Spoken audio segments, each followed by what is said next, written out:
ಹಳ್ಳಿಯನ್ನು ಕಟ್ಟುವ ಕಷ್ಟ ಸುಖ. ಈ ಗೋಷ್ಠಿಯನ್ನು ಶಿವಾನಂದ ಕಳವೆ ಹಾಗೂ ಡಾಕ್ಟರ್ ಪ್ರಕಾಶ್ ಭಟ್ ಅವರು ನಡೆಸಿಕೊಡಲಿದ್ದಾರೆ. ಶಿವಾನಂದ ಕಳವೆ ಇವರು ಉತ್ತರ ಕನ್ನಡ ಜಿಲ್ಲೆಯ ಶಿರಸೆಯ ಕಳವೆಯವರು. ಪರಿಸರ ಸಂರಕ್ಷಣೆಯ ಕುರಿತು ಇವರು ಕೃಷಿ ಮತ್ತು ಗ್ರಾಮೀಣಾಭಿವೃದ್ಧಿ ಕೇಂದ್ರದಲ್ಲಿ ವಿವಿಧ ಶಿಬಿರಗಳನ್ನು ಏರ್ಪಡಿಸುತ್ತಾರೆ. ಇವರ ಅಂಕಣಗಳು ಮುಡೇಬಳ್ಳಿ, ಬಹುಧಾನ್ಯ, ದಾಟ್ಸಾಲು. ಡಾಕ್ಟರ್ ಪ್ರಕಾಶ್ ಭಟ್ ಇವರು ಸುಸ್ಥಿರ ಅಭಿವೃದ್ಧಿ ಚಿಂತಕರು, ಕಾರ್ಯಕರ್ತರು. ಇವರು 100 ಕೋಟಿ ಲೀಟರ್ ನೀರನ್ನು ಸಂರಕ್ಷಿಸಿದ್ದಾರೆ. ಇವರು ಸುಸ್ಥಿರ ಪದ್ಧತಿಯಿಂದ ಗ್ರಾಮವನ್ನು ಸಶಕ್ತವಾಗಿಸುವ ಪ್ರಯತ್ನದಲ್ಲಿ ತೊಡಗಿಕೊಂಡಿದ್ದಾರೆ. ಈ ಗೋಷ್ಠಿಯನ್ನು ಅರ್ಚನಾ ಆರ್ಯ ಅವರು ನಡೆಸಿಕೊಡಲಿದ್ದಾರೆ. ಕಳೆದ 17 ವರ್ಷಗಳಿಂದ ಶಿಕ್ಷಣ ಕ್ಷೇತ್ರದಲ್ಲಿ ಶಿಕ್ಷಕಿಯಾಗಿ, ಉಪನ್ಯಾಸಕಿಯಾಗಿ ಕೆಲಸ ಮಾಡುತ್ತಿರುವ ಇವರು ನಿಸರ್ಗ ಪ್ರೇಮಿ ಹಾಗೂ ಏಕಾಂಗಿ ಪ್ರವಾಸದಲ್ಲಿ ಹವ್ಯಾಸವನ್ನು ಹೊಂದಿದ್ದಾರೆ. ಈ ಹವ್ಯಾಸ ಇಂದು 22,000 ಕಿಲೋಮೀಟರ್ಗಳ ಮೈಲಿಗೆಗಳನ್ನು ತಲುಪುವಂತೆ ಮಾಡಿದ್ದಾರೆ. ಎಲ್ರಿಗೂ ನಮಸ್ಕಾರ, ಶುಭ ಮಧ್ಯಾಹ್ನ. ಸಾಮಾನ್ಯವಾಗಿ ಇದು ಬಹುಶಃ ಎಲ್ಲರೂ ನಿದ್ರಿಸುವಂತಹ ಸಮಯ. ಇಬ್ಬರು ಕೂಡ ನಿಮ್ಮನ್ನು ಆ ನಿದ್ರೆಯಿಂದ ಎಚ್ಚರಗೊಳಿಸುವಂತಹ ಪ್ರಯತ್ನವನ್ನು ಮಾಡಲಿದ್ದಾರೆ ಅನ್ನುವಂತಹ ಭರವಸೆಯೊಂದಿಗೆ ಈ ಕಾರ್ಯಕ್ರಮವನ್ನು ಶುರು ಮಾಡ್ತಾ ಇದ್ದೀನಿ.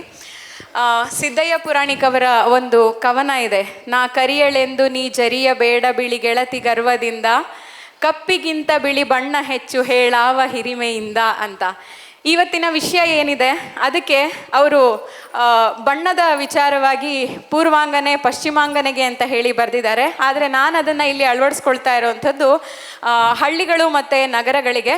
ಹಳ್ಳಿ ಬಹುಶಃ ಮಾತಿದ್ದಿದ್ರೆ ಬಹುಶಃ ಹೀಗೆ ಪ್ರಶ್ನೆಯನ್ನು ಕೇಳ್ತಿತ್ತೇನೋ ನಗರಕ್ಕೆ ಅಂತ ಹೇಳಿ ಅನ್ನಿಸ್ತು. ಹಾಗಾಗಿ ಈ ಒಂದು ಕವನದಿಂದ ಆರಂಭವನ್ನು ಮಾಡ್ತಾ ಇದ್ದೀನಿ.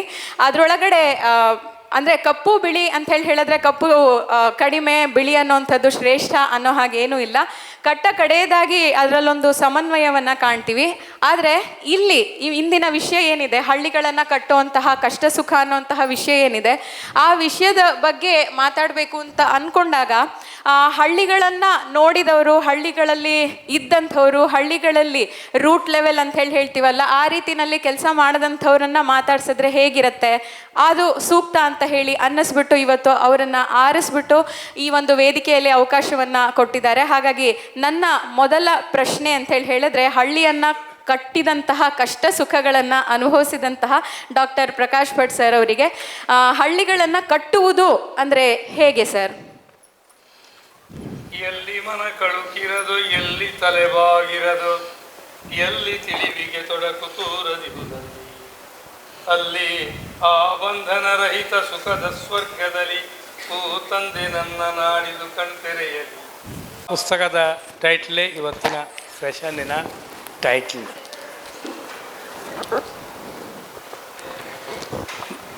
ಮೊದಲ ರೌಂಡಲ್ಲಿ ಸ್ವಲ್ಪವೇ ಮಾತಾಡಿ ಒಂಥರ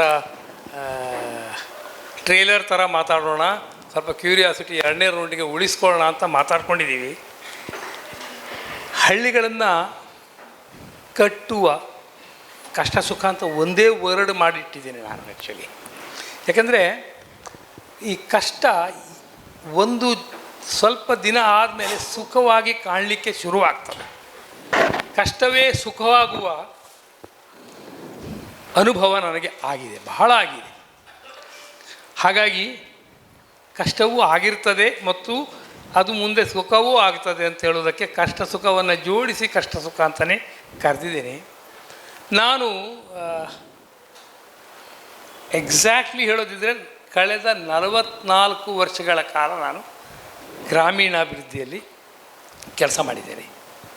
ಅದರಲ್ಲಿ ಕಳೆದ ಸುಮಾರು 30 ವರ್ಷ, 5 ನಿಮಿಷ ಹೇಳ್ತೀನಿ, 30 ವರ್ಷ ತುಂಬ ಆಳವಾಗಿ ನನಗೆ ನನ್ನ ದಾರಿ ಕಂಡಿತು ಅಂತ ಹೇಳ್ತೀವಲ್ಲ, ಕೆಲಸ ಮಾಡ್ತಾ ಮಾಡ್ತಾ ನಾವು ಏನೋ ಪ್ರೇರಣೆಯಿಂದ ಡಾಕ್ಟರ್ ಮಣಿಭಾಯಿ ದೇಸಾಯಿ ಅಂತ ಗಾಂಧೀಜಿಯವರ ನೇರ ಶಿಷ್ಯ, ಅವರನ್ನು ಸೇರಿಕೊಂಡೆ. ನಾನು ಯೂನಿವರ್ಸಿಟಿ ಭಾರತದಲ್ಲಿ ವಿದೇಶದಲ್ಲಿ ಓದಿಯೂ ಹಳ್ಳಿಗಳ ಅಭಿವೃದ್ಧಿಗಾಗಿ ಕೆಲಸ ಮಾಡಬೇಕು ಅಂತನ್ನುವ ಪ್ರೇರಣೆ ಅವರಿಂದ ಅರ್ಧ, ನನ್ನ ಒಳಗಿಂದ ಅರ್ಧ ಆಗಿ ನಾನು ಅಲ್ಲಿ ಉಳ್ಕೊಂಡೆ. ಹಾಗೆ ಕೆಲಸ ಮಾಡ್ತಾ ಮಾಡ್ತಾ ನನ್ನ ವ್ಯಕ್ತಿತ್ವ ನನಗೆ ಕಾಣಲಿಕ್ಕೆ ಶುರುವಾಯಿತು. ನನ್ನಿಂದ ಏನು ಸಾಧ್ಯ ಆಗ್ತದೆ ಅಂತ. ಅದನ್ನೇ ಇಲ್ಲಿ ಅದನ್ನು ಸುಮಾರು ನಾನು ಕೆಲಸವನ್ನು ಮಾಡಿ ಮುಗಿಸಿದ ಸುಮಾರು 18 ವರ್ಷದ ಮೇಲೆ ಇದರ ದಾಖಲಾತಿ ಮಾಡಿದ್ದೇನೆ ನಾನು. ಯಾಕೆಂದರೆ ಕೆಲಸ ಮಾಡ್ತಾ ಇರುವಾಗ ಮತ್ತು ಸ್ವಲ್ಪ ದಿವಸದ ನಂತರವೂ ಒಂಚೂರು ಅದರ ಮೇಲೆ ಜಾಸ್ತಿ ಅಭಿಮಾನ ಇರ್ತದೆ. ಅದರ ಬಗ್ಗೆ ಕೆಟ್ಟದನ್ನು ಅಥವಾ ಅದರ ವೈಫಲ್ಯವನ್ನು ಮಾತಾಡಲಿಕ್ಕೆ ಕಷ್ಟ ಇರ್ತದೆ. ಹಾಗೆ ಅದನ್ನು ಮೀರಿ ಹೋಯಿತು ದಿನ ಅಂತ ಆದಮೇಲೆ ಈ ಪುಸ್ತಕವನ್ನು ಬರೆದಿದ್ದೇನೆ. ಹಳ್ಳಿಗಳಲ್ಲಿ ಕೆಲಸ ಮಾಡುವ ಮಾಡಿದ ಪಾಠಗಳನ್ನು ಇಲ್ಲಿ ದಾಖಲಿಸಿದ್ದೇನೆ.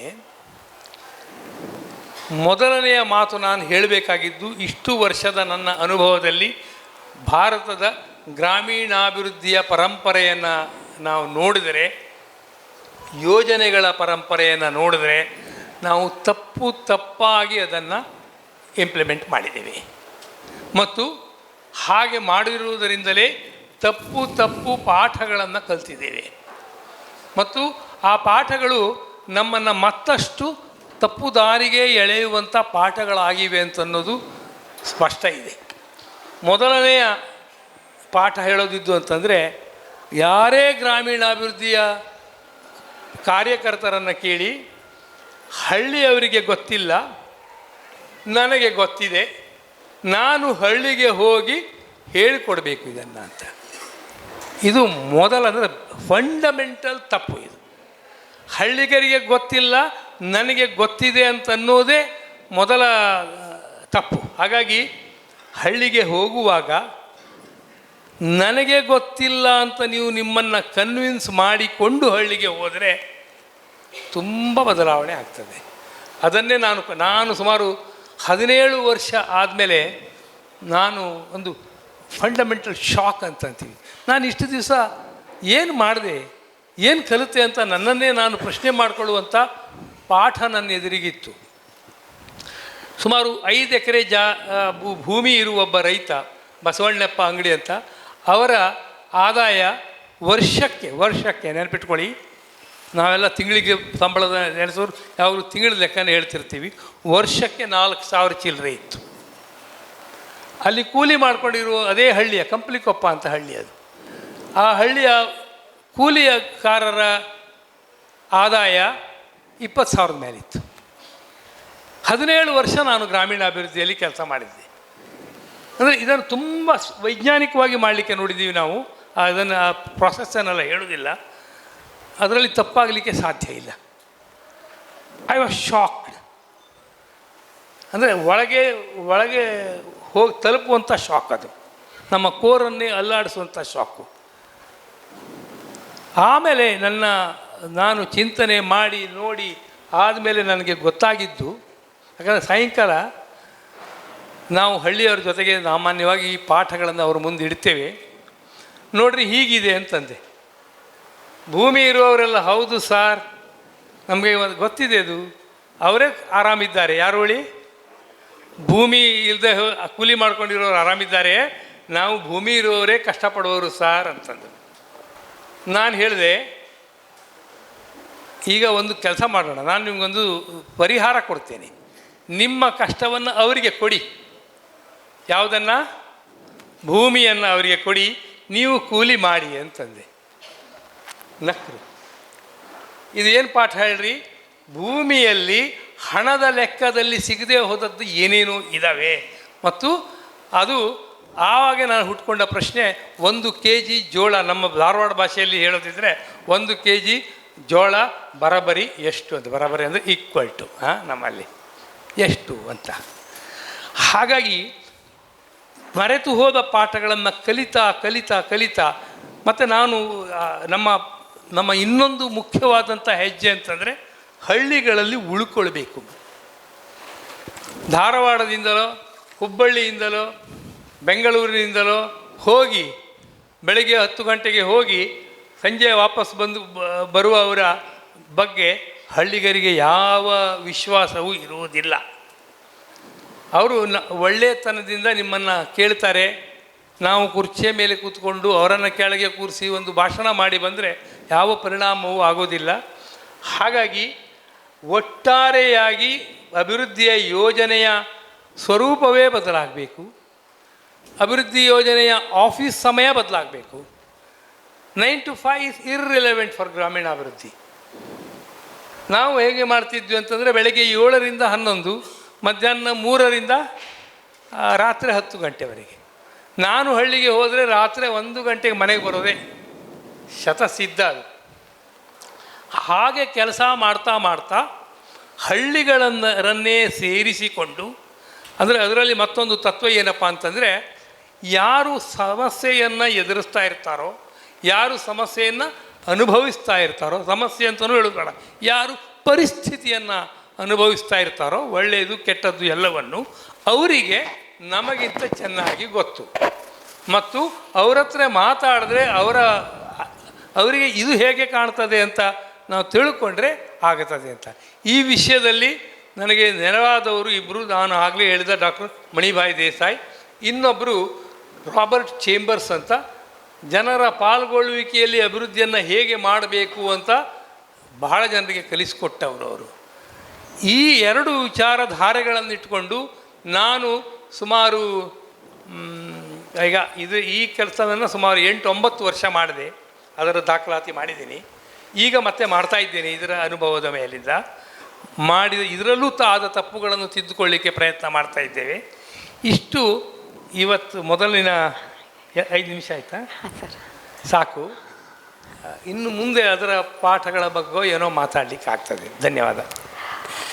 ಇಲ್ಲಿಯವರೆಗೆ ಕಳವೆ ಸರ್ ಅವರು ಪ್ರಶ್ನೆ ಅಂದರೆ ಅವ್ರು ಮಾತಾಡಿರೋದನ್ನು ಕೇಳಿಸ್ಕೊಂಡಿದ್ದೀರಿ. ಹಾಗಾಗಿ ಹಳ್ಳಿಗಳನ್ನು ಕಟ್ಟೋದು ಅನ್ನುವಂಥದ್ದನ್ನು ನಿಮ್ಮ ಮುಂದೆ ಪ್ರಶ್ನೆ ಇಟ್ಟರೆ, ನೀವು ಹಳ್ಳಿಯಲ್ಲೇ ಹುಟ್ಟಿ ಬೆಳೆದಂಥವ್ರು, ಹಳ್ಳಿ ನಗರ ಈ ಎರಡರ ವ್ಯತ್ಯಾಸವನ್ನು ನೀವು ಹೇಗೆ ಕಾಣ್ತೀರಿ? ಯಾಕಂದರೆ ನೀವು ಇಡೀ ಕರ್ನಾಟಕವನ್ನು ವರ್ಷದಲ್ಲಿ 2-3 ಸಾಲಿ ಸುತ್ತಿ ಅಲ್ಲಿನ ಕೆರೆಗಳ ಅಭಿವೃದ್ಧಿ ಆಗಿರ್ಬೋದು, ಎಲ್ಲವೂ ಆಗಿರ್ಬೋದು, ಹಳ್ಳಿಗಳ ಅಭಿವೃದ್ಧಿ ಅಂತ ಹೇಳಿದರೆ ಅದು ಯಾವ ರೂಪವನ್ನು ಪಡ್ಕೊಳ್ಳುತ್ತೆ, ಹಳ್ಳಿಯಾಗೆ ಉಳಿಯುತ್ತಾ ಅನ್ನುವಂತಹ ಪ್ರಶ್ನೆಯನ್ನು ನಾನು ನಿಮ್ಮ ಮುಂದೆ ಇಡ್ತಾ ಇದ್ದೀನಿ. ನಮಸ್ತೆ ಎಲ್ಲರಿಗೂ. ಹಳ್ಳಿಯ ಕಟ್ಟುವ ಕಷ್ಟ ಸುಖ. ನಾನು ಸುಖದ ಬಗ್ಗೆ ಯೋಚನೆ ಮಾಡ್ತೀನಿ. ಮಧ್ಯಾಹ್ನ ಊಟ ಆದಮೇಲೆ ಆರಾಮ್ ನಿದ್ದೆ ಮಾಡ್ತಿದ್ವಿ ಹಳ್ಳಿಯವರು ಅಂತ. ಸೆಷನಲ್ಲಿ ಕೂತಿರೋ ಕಷ್ಟ ಇದೆ. ಆ ಹಳ್ಳಿಯನ್ನು ನಾನು ಕಟ್ಟೋದು ಅಂತ ಹೇಳಲ್ಲ, ಅದು ಹುಟ್ಟಿರುತ್ತೆ. ನಾನು ಮೂಲಭೂತವಾಗಿ ಇದು ಬೇರೆ, ನಾನು ಹಳ್ಳಿಯಲ್ಲೇ ಇದ್ದವನು. ಹೊರಗಡೆಯಿಂದ ಹಳ್ಳಿ ಅಲ್ಲಿ ಇದ್ದು ನೋಡಿದಾಗ ಹುಟ್ಟಿದ ಹಳ್ಳಿಯಲ್ಲಿ ಏನೆಲ್ಲ ಸುಧಾರಣೆ ಮಾಡ್ತೀವೋ ಬದಲಾವಣೆ ಮಾಡ್ತೀವೋ ಅನ್ನೋದು ಹೆಚ್ಚು ಮುಖ್ಯವಾದ ಪ್ರಶ್ನೆ ಆಗುತ್ತೆ. ಈಗ ಈ ದಿನ ಸ್ಥಿತಿಯಲ್ಲಿ ಸುಧಾರಣೆಗಿಂತ ಬದಲಾವಣೆಯ ವೇಗ ಸಿಕ್ಕಿದೆ. ನಾವು ಮಂಗಳೂರಿನ ಸುತ್ತಮುತ್ತ ಹಳ್ಳಿಗಳನ್ನು ನೋಡಿದ್ರೆ, ಮಂಗಳೂರಿನ ಅಲ್ಲಿ ಒಂದು 40 ಅಡಿ ಎತ್ತರದ ಅಪಾರ್ಟ್ಮೆಂಟ್ಗಳಿದ್ದರೆ ಹಳ್ಳಿಗೆ 3 ಅಡಿಗೋ 4 ಅಡಿಗೋ ಬಂದು ನಿಲ್ಲುವ ಸ್ಥಿತಿಯನ್ನು ನಾವು ನೋಡ್ತೀವಿ. ಹಳ್ಳಿಯನ್ನು ಸುಧಾರಣೆ ಮಾಡಬೇಕು, ಬದಲಾವಣೆ ಆಗಬೇಕು. ಆ ಬದಲಾವಣೆ ಬೇಡ ಅಂತ ನಾನು ಹಳ್ಳಿಯನ್ನು ನೋಡೋಕೆ ಹೋಗಿದ್ದು ಕಾರಣಗಳೇನಪ್ಪ ಅಂತಂದರೆ, ಕರ್ನಾಟಕದಲ್ಲಿ ಹಳ್ಳಿಗರು ಉಳಿಸಿದ ಕಾಡುಗಳನ್ನು ನೋಡ್ತಾ ಹೋಗಿದ್ದು. ಒಂದು 40 ಹಳ್ಳಿಗಳನ್ನು, ಅದು ಕರಾವಳಿಯಿಂದ ಶುರುವಾಗಿ ಬಯಲುಸೀಮೆಯ ಹಳ್ಳಿಗಳನ್ನು ನೋಡ್ತಾ ಹೋದಾಗ ಎಲ್ಲ ಹಳ್ಳಿಗಳ ಹಾಗೆ ಇರುವ ಹಳ್ಳಿಗಳು ಆ ಕಾಡನ್ನು ಹೇಗೆ ಉಳಿಸ್ಕೊಂಡ್ವು ನೋಡೋಕ್ಕೆ ಮೇಲ್ನೋಟಕ್ಕೆ ಅದೇ ಕೃಷಿ, ಅದೇ ಬದುಕು, ಅದೇ ಜನ, ಅದೇ ಶಾಲೆ, ಅದೇ ರಸ್ತೆ, ಹೀಗೆಲ್ಲ ಆ ಹಳ್ಳಿ ಹೇಗೆ ಉಳಿಸ್ಕೊಂಡು ಅಂತ ಕಂಡು ಬಂದಾಗ ಆ ಊರಲ್ಲಿ ಕೂಡಿ ಮಾಡುವ ಕೆಲಸಗಳು ಅಂತಿರ್ತವೆ. ಅದು ದನ ಕಾಯೋದು ಇರ್ಬೋದು, ಊರಿನ ಉತ್ಸವ ಇರ್ಬೋದು, ಊರಿನ ಕೆರೆ ಸುಧಾರಣೆ ಇರ್ಬೋದು, ಅಥವಾ ಶಾಲೆ ನಡೆಸೋದಿರ್ಬೋದು, ಹಬ್ಬ ಹರಿದಿನಗಳಿರ್ಬೋದು, ಜಾತ್ರೆ ಇರ್ಬೋದು. ಆ ಕೂಡ್ತಾರೆ. ಆ ಕೂಡುವ ಕೆಲಸಗಳಿದೆಯಲ್ಲ, ಅನೇಕ ರೀತಿಯಲ್ಲಿ ಅನೇಕರನ್ನು ಸೇರಿಸ್ತಾ ಹೋದಾಗ ಅವರ ಮುಖ್ಯ ಉದ್ದೇಶ ಕಾಡು ಉಳಿಸೋದಾಗಿರೋದಿಲ್ಲ. ಅದೊಂದು ಉಪ ಕೆಲಸವಾಗಿ ಕಾಣುತ್ತೆ. ನನಗೆ ಪರಿಸರದವನಿಗಾಗಿ ಅದು ಕಾಡು ಮಹತ್ವದಾಗಿ ಕಂಡಿರ್ಬೋದು. ಆದರೆ ಯಾರೂ ಕಾಡು ಅಥವಾ ನೀರು ಅಂತ ಹೋಗಿರಲ್ಲ. ಅನೇಕ ರೀತಿಯ ನಾವು ಹಳ್ಳಿಯನ್ನು ಓದೋಕ್ಕೆ ಹೋದರೆ, ನಾನು ಪುಸ್ತಕ ಓದುವಾಗೆ ಹಳ್ಳಿಯನ್ನು ಓದಬೇಕು ಅಂತ ಹೇಳ್ತೀನಿ. ಹಳ್ಳಿಯನ್ನು ಓದಬೇಕು. ಹೇಗೆ ಓದಬೇಕು? ಊರು ಬಾಗಿಲಲ್ಲಿ ನಿಲ್ಲಬೇಕು. ಈಗ 30-25 ವರ್ಷಗಳ ಹಿಂದೆ ಆದರೆ ಒಂದು ಹಳ್ಳಿಯಲ್ಲಿ ಬೆಳಗ್ಗೆಯಿಂದ ಹೇಗೆ ಗೊತ್ತಾಗ್ತಿತ್ತು, ಜಾನಪದ ಹಾಡು, ಮತ್ತೊಂದು ಹುಲ್ಲು ಹೊರತರೋನು, ಮತ್ತೊಂದು ಎಲ್ಲ ಕಾಣ್ತಿತ್ತು. ಆ ದನಕರು ಮೇಯಿಸೋದು, ಉಳುಮೆಗೆ ಹೋಗೋದು, ಇದೆಲ್ಲ ಕಾಣ್ತಾ ಇತ್ತು. ಬದಲಾದ ಹಳ್ಳಿಯ ಕಾಲಘಟ್ಟದಲ್ಲಿ ಈಗ ಹಳ್ಳಿ ಹೋಮ್ ಸ್ಟೇ ಥರ ಕಾಣುತ್ತೆ. ಹೋಮ್ ಸ್ಟೇ ಥರ ಕಾಣುತ್ತೆ. ಅಥವಾ ಹಳ್ಳಿಗೆ ಬಂದು ರಾತ್ರಿ ಹಳ್ಳಿ ಜೀವಂತ ಇದೆ ಅಂತ ಗೊತ್ತಾಗೋದು ಎಷ್ಟೋ ಸರಿ ಅಜ್ಜನ ಕೆಮ್ಮಿನ ಮೂಲಕ ಅಥವಾ ಮತ್ತು ಯಾವುದೋ ಟಿ ವಿಯ ಸೌಂಡಿನ ಮೂಲಕ ಕೇಳ್ತಾ ಇದ್ದೀವಿ. ಹಳ್ಳಿಗಳು ವೃದ್ಧಾಶ್ರಮ ಆಗ್ತಾ ಇದ್ದೇವೆ ಅಂತ ಹೇಳ್ತೀವಿ. ಕಟ್ಟುವ ಕ್ರಿಯೆಗಳಲ್ಲಿ ಅಥವಾ ನಾವು ಬದಲಾವಣೆ ಅಲ್ಲಿ ಸುಧಾರಣೆ ಮಾಡುವ ಕ್ರಿಯೆಗಳಲ್ಲಿ ಎಷ್ಟು ವಾಪಸ್ ಹುಡುಗರನ್ನು ಅಲ್ಲಿ ಉಳಿಸ್ಕೋತೀವಿ ಅನ್ನುವ ಸವಾಲುಗಳಿದೆ. ಎಷ್ಟೋ ಸಂದರ್ಭದಲ್ಲಿ ಅನಿಸುತ್ತೆ ನೀರಿನ ಕ್ಷಾಮ ಅಂತ. ನಾನು ಬೀದರ್ನಿಂದ ಚಾಮರಾಜನಗರ ತನಕ ಹೆಚ್ಚು ಕಡಿಮೆ ಒಂದು 8,000 ಕೆರೆಗಳನ್ನು ನೋಡ್ತಾ ಒಂದು 8-10 ತಿಂಗಳು ಓಡಾಡಿದ್ದೀನಿ. ಅಲಿಯಂಬರ್ ಅಂತ, ಬೀದರ್ನ ಅಲಿಯಂಬರದಿಂದ ಶುರುವಾಗಿ ಚಾಮರಾಜನಗರದ ಕೊಳ್ಳೇಗಾಲದ ಕೋಟೆ ಕೆರೆ ತನಕ ತಲುಪುವಾಗ ಒಂದು 8,500 ಕೆರೆಗಳು ಆಗಿರ್ಬೋದು. ಆ ನೋಡ್ತಾ ಬಂದಾಗ ಕೆರೆ ನೋಡೋಕೆ ಬಂದಾಗ ಕಾಣಿಸುವ ಹಳ್ಳಿಯ ಮುಖಗಳು ಬೇರೆ, ಶಾಲೆ ನೋಡೋಕೆ ಬಂದಾಗ ಸಿಗುವ ಹಳ್ಳಿ ಮುಖಗಳು ಬೇರೆ, ಇದು ಬೇರೆ. ಹಾಗಾದರೆ ಈ ಕೂಡಿಸಿ ಅವ್ರನ್ನೆಲ್ಲ ಸೇರಿಸ್ಕೊಂಡು ಗೆಳೆಯ ಪ್ರಕಾಶ್ ಭಟ್ ಹೇಳಿದಂಗೆ ಅವರನ್ನು ಸೇರಿಸಿ ಸಭೆ ಮಾಡಿ ಅವರನ್ನು ಸಹಭಾಗಿತ್ವದಲ್ಲಿ ಕಟ್ಟುವಾಗಿದೆಯಲ್ಲ, ಯಾರ ನಿರ್ಧಾರ ಮುಖ್ಯ ಆಗುತ್ತೆ? ಕಟ್ಟುವ ಹುಚ್ಚು ನಮಗಿರುತ್ತೆ. ಆ ಹಳ್ಳಿಯಲ್ಲಿ ಇರುವವರ ಆಸಕ್ತಿ ಹೇಗಿದೆ, ಅದು ಓದೋದು ಅಷ್ಟು ಸುಲಭಕ್ಕೆ ಸರಳಕ್ಕೆ ಅರ್ಥವಾಗೋದಲ್ಲ. ಇವತ್ತು ಮಾಡಿದ ಸಭೆಯಲ್ಲಿ ನಮ್ಮೆದುರುಗಡೆ ಆಡುವ ಮಾತುಗಳ ಆಚೆಗೂ ಅವರವರೊಳಗೆ ಒಂದು ಕರೆಂಟ್ ಹರಿತಾನೆ ಇರುತ್ತೆ. ಇದರಿಂದ ಅವರಿಗೇನೋ ಲಾಭ ಇರಬೇಕು, ಇವರಿಗೇನೋ ಲಾಭ ಇರಬೇಕು. ಈ ಹಳ್ಳಿಗೆ ಹೋಗಿ ಕೆಲಸ ಮಾಡುವ ಕಾರ್ಯಕರ್ತರ ಸ್ಥಿತಿ ಹೇಗಿದೆ ಅಂತಂದರೆ, ಅವ್ರು ಏನೇ ಹೇಳಿದ್ರು ಅದು ಮೊದಲು ಕಷ್ಟವಾಗಿ ಕಾಣುತ್ತೆ.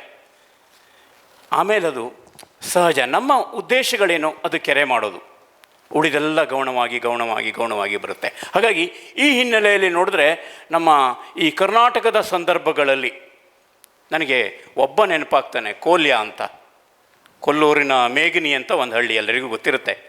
ಆ ಮೇಗಿನಿಯ ಕೋಲ್ಯ ಯಾಕೆ ನೆನಪಾಗ್ತಾನೆ ಅಂತಂದರೆ, ಆ ಇಡೀ ಊರನ್ನು 35 ಎಕರೆಯನ್ನು 95 ಲಕ್ಷಕ್ಕೆ ಕರ್ನಾಟಕದ ಮೊಟ್ಟ ಮೊದಲ ಹಳ್ಳಿಯನ್ನು ಮಾರಾಟ ಮಾಡಿದ ಆ ಮೇಗಿನಿಯ ಅಜ್ಜ, ಅದು ಆ ಊರಿನ ಹಿರಿಯ ಹೇಳಿದ್ದ,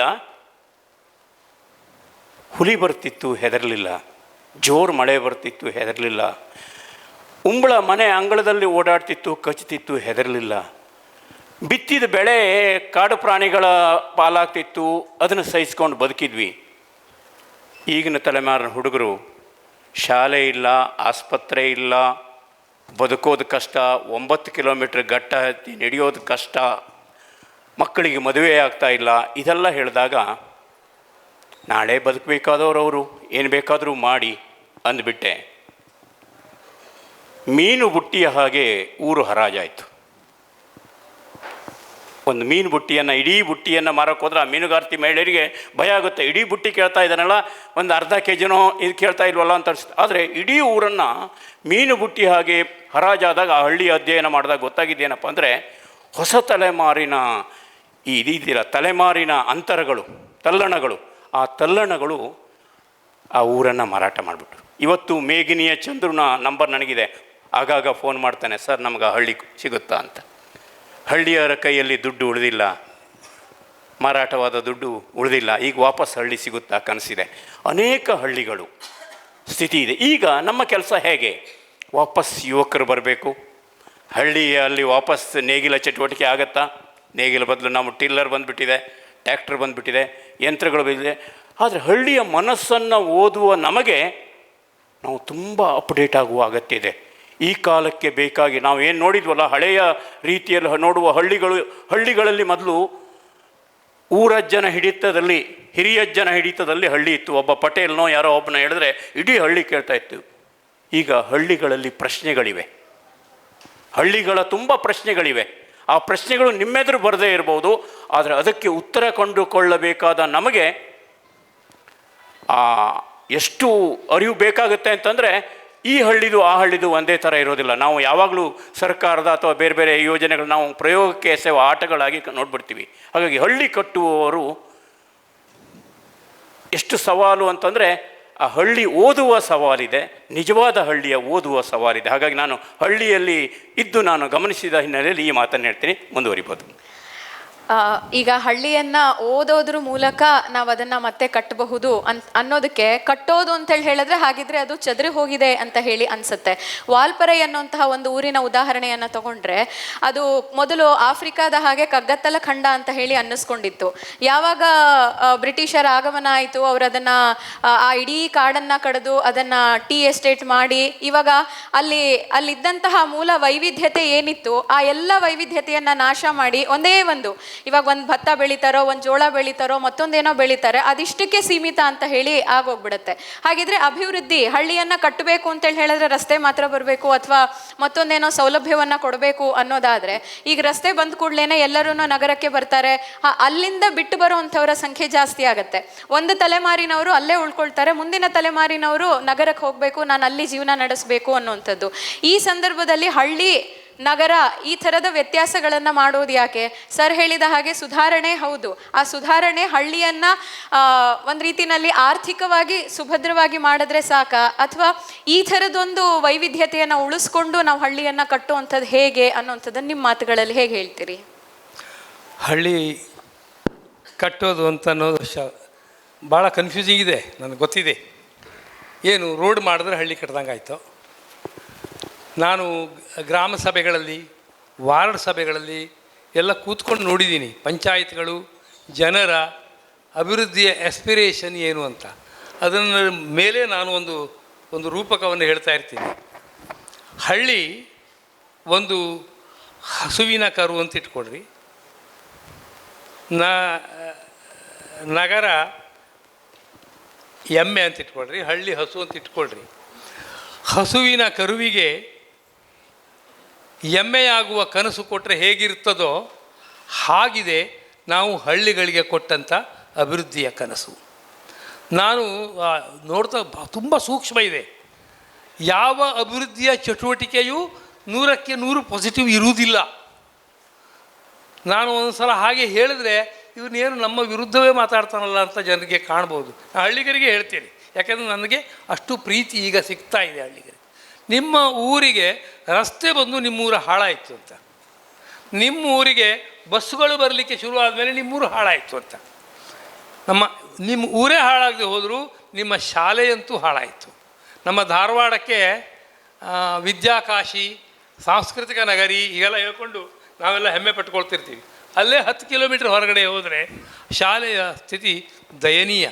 ಯಾಕೆ ಅಂತಂದರೆ ಅಲ್ಲಿ ರಸ್ತೆ ಆಗಿದೆ, ಅಲ್ಲಿ ಬಸ್ಗಳು ಬರ್ತವೆ ಹೋಗ್ತವೆ. ಏನು ಅಷ್ಟಕ್ಕೂ ಮೀರಿ ಈಗ ಶಿಕ್ಷಕರಿಗೆಲ್ಲ ಕಾರೇ 3-4 ಜನ ಕೂಡಿ ಕಾರ್ ಮಾಡ್ಕೊಂಡು ಹೋಗುವಷ್ಟು ಸಂಬಳ ಬರ್ತದೆ.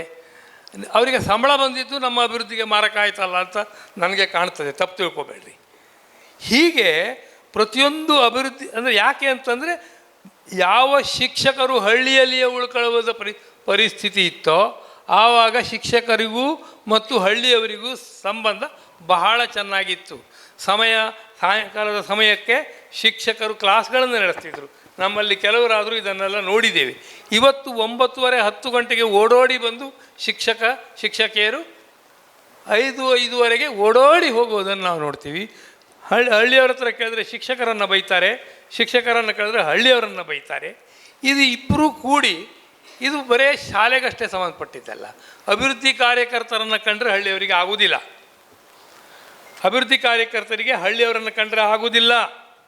ಅವರಿಗೆ ಪ್ರಾಜೆಕ್ಟ್ ಕೊಡ್ತಾರೆ, ಹಣ ಕೊಡ್ತಾರೆ, ಖರ್ಚು ಮಾಡಬೇಕು. ಅವ್ರ ಹತ್ರ ಹೋಗಿ ಪ್ರೈವೇಟಾಗಿ ಮಾತಾಡ್ರಿ, ಈ ಹಳ್ಳಿಯವರು ಸರಿ ಇಲ್ಲರಿ. ಹಳ್ಳಿಯವರು ಸರಿ ಇಲ್ಲ ಅಂತ ಆದರೆ ನಗರದವರು ಹೆಂಗೆ ಸರಿಯಾಗಿದ್ದಾರೆ ಅಂತ ನನಗೆ ಸುಳ್ಳೇ ಇವೆಲ್ಲ. ನಾನು ಒಂದು ಹಳ್ಳಿಗೆ ನನ್ನ ಕಲಿಗೊಬ್ಬರು ಒಂದು ಹಳ್ಳಿಗೆ ಒಂದು ಮೋಟ್ರ್ ಸೈಕಲ್ ಹಾಕ್ಕೊಂಡು ಹೋದ್ವಿ. ಅಲ್ಲೇ ಒಂದು ಕಟ್ಟೆ ಮೇಲೆ ಕೂತ್ಕೊಂಡು ಯಾರ ಹತ್ರ ಮಾತಾಡಿದ್ವಿ ಸುಶೆಟ್ಟಿಕೊಪ್ಪದಲ್ಲಿ. ಆಮೇಲೆ ಹಳ್ಳಿಯವರು ಹೇಳಿದ್ದು, ಸರ್ ನೀವೇ ಫಸ್ಟ್ ನೋಡ್ರಿ ಹೀಗೆ ಬಂದು ಕೂತ್ಕೊಂಡು ನಮ್ಮ ಹತ್ರ ಮಾತಾಡಿದವರು. ಇಷ್ಟು ನಮ್ಮಿಂದ ದೂರ ಇದ್ದಾರೆ. ನಮ್ಮಲ್ಲೇ ನೋಡ್ಕೊಳ್ಳೋಣ, ನಮ್ಮ ಮನಸ್ಸನ್ನೇ ಹುಡುಕಿ ನೋಡ್ಕೊಳ್ಳೋಣ. ಹಳ್ಳಿಯವರ ಬಗ್ಗೆ ಎಷ್ಟು ಜನರಿಗೆ ನಮಗೆ ಪಾಸಿಟಿವ್ ಥಿಂಕಿಂಗ್ ಇದೆ ನೋಡಿಕೊಳ್ಳಿ. ಹಳ್ಳಿಯವರು ಸರಿ ಇಲ್ಲ ಅಂತನ್ನುವ ಮಂತ್ರವನ್ನು ಹೇಳಿ ಹೇಳಿ ಹೇಳಿ ಹಳ್ಳಿಯವರು ಆಸೆ ಬುರುಕರು. ಹಳ್ಳಿಯವರಿಗೆ ಎಷ್ಟು ಕೊಟ್ಟರು ಸಾಲದು, ಹೋದ್ಕೊಳ್ಳೆ ನಮಗೇನು ಕೊಡ್ತೀರಿ ಅಂತ ಕೇಳ್ತಾರೆ. ಈ ಥರ ಕಥೆಗಳನ್ನು ಕೇಳಿದ್ದೀವಿ. ಇವೆಲ್ಲ ಸ್ಟೀರಿಯೋಟೈಪ್ಸ್. ಹಳ್ಳಿಯವರು ಮಹಾ ತ್ಯಾಗಿಗಳು ಅಂತ ಕಥೆಯನ್ನು ಕೇಳಿದ್ದೀವಿ, ಅದು ಸುಳ್ಳು. ಹಳ್ಳಿಯವರು ಬರೀ ಆಸೆ ಬುರುಕರು ಅಂತ ಅನ್ನೋದು ಸುಳ್ಳು. ನಾನು 2 ಉದಾಹರಣೆ ಹೇಳ್ತೇನೆ ನಿಮಗೆ, ಇದು ಎಷ್ಟು ಸುಳ್ಳು ಅಂತ.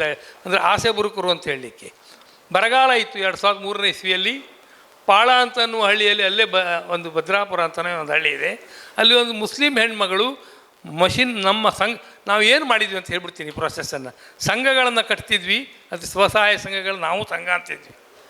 ಅವುಗಳ 15ರಿಂದ 20 ಜನರ ಸಂಘಟನೆ, ಅದಾದಮೇಲೆ ಊರಲ್ಲಿ ಗ್ರಾಮ ವಿಕಾಸ ಸಮಿತಿ, ಅದಾದಮೇಲೆ 20-25 ಹಳ್ಳಿಗಳಲ್ಲಿ ಒಂದು ಮಹಾಸಂಘ. ಇವೆಲ್ಲವೂ ಆರ್ಗ್ಯಾನಿಕಲಿ ಸಾವಯವವಾಗಿ ಸಂಬಂಧ ಇರುವಂಥವು. ಬೇರೆ ಬೇರೆ ಚಟುವಟಿಕೆಗಳನ್ನು ತಾನು ಏನು ಸಾಧ್ಯ ಇಲ್ಲವೋ ಅದನ್ನು ಸಂಘ ಮಾಡ್ತದೆ. ಸಂಘದ ಹತ್ರ ಮೀರಿದ್ದನ್ನು ಗ್ರಾಮ ವಿಕಾಸ ಸಮಿತಿ ಮಾಡ್ತದೆ, ಅದರ ಅಳವಿಗೂ ಮೀರಿದ್ದನ್ನು ಮಹಾಸಂಘ ಮಾಡ್ತದೆ. ಹೀಗೆ ಕಟ್ಟಿದ ಇದರಲ್ಲಿ ಏನಾಯಿತು ಅಂತ ಹೇಳ್ತೀನಿ. ಹೀಗೆ ಕಟ್ತಾ ಇರುವಾಗ ನಾನು ಇವ್ರ ಹತ್ರ ಕೇಳಿದೆ. ಒಂದು ಮಷಿನ್ ಹಾಕ್ಕೊಂಡು ಹೊಲಿಗೆ ಮಾಡ್ತಾಯಿದ್ರು ಅವರು. 3 ಜನನೋ ಏನೋ ಮಕ್ಕಳು, 3-4 ಗೊತ್ತಿಲ್ಲ, ನೆನಪಿಲ್ಲ. ವಿಧವೆ ಆಕೆ. ಎಷ್ಟು ಆದಾಯ ಬರ್ತದೆ ಅಂತಂದರೆ 300 ರೂಪಾಯಿ ತಿಂಗಳಿಗೆ ಆದಾಯ ಅಂತಂದರು.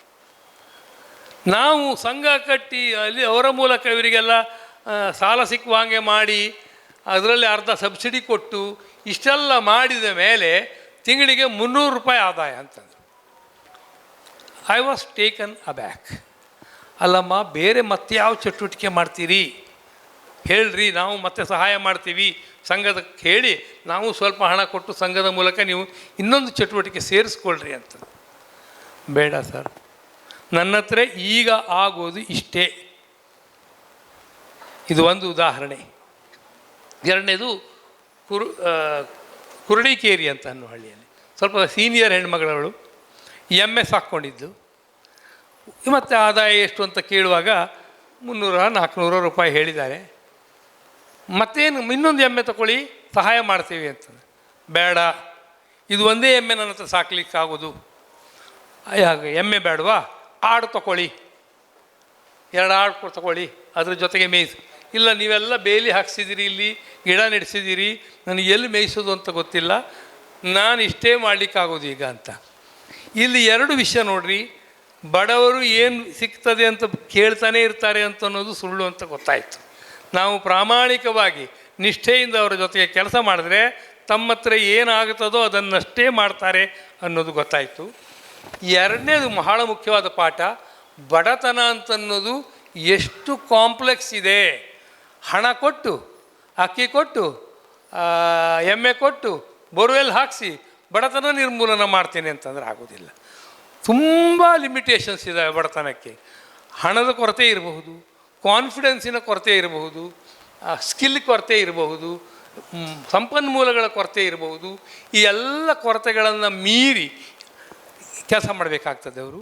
ಹಾಗಾಗಿ ಯಾವುದು ಯಾರಿಗೆ ಮಿಸ್ಸಿಂಗ್ ಲಿಂಕ್, ಯಾವುದು ಯಾರಿಗೆ ಕೊರತೆ ಆಗಿದೆ ಅಂತ ನೋಡಬೇಕು ಅಂತಂದರೆ ಜನರ ಜೊತೆಗೆ ಕೂಡಿ ಓದೋದು, ಪಾಠ ಓದೋದು ಅಂತಂದ್ರಲ್ಲ, ಪಾಠ ಓದೋದು ಅಂತಂದರೆ ಜನರ ಮೂಲಕ ಅರ್ಥ ಮಾಡಿಕೊಳ್ಳೋದೇ ಈ ಪಾಠ.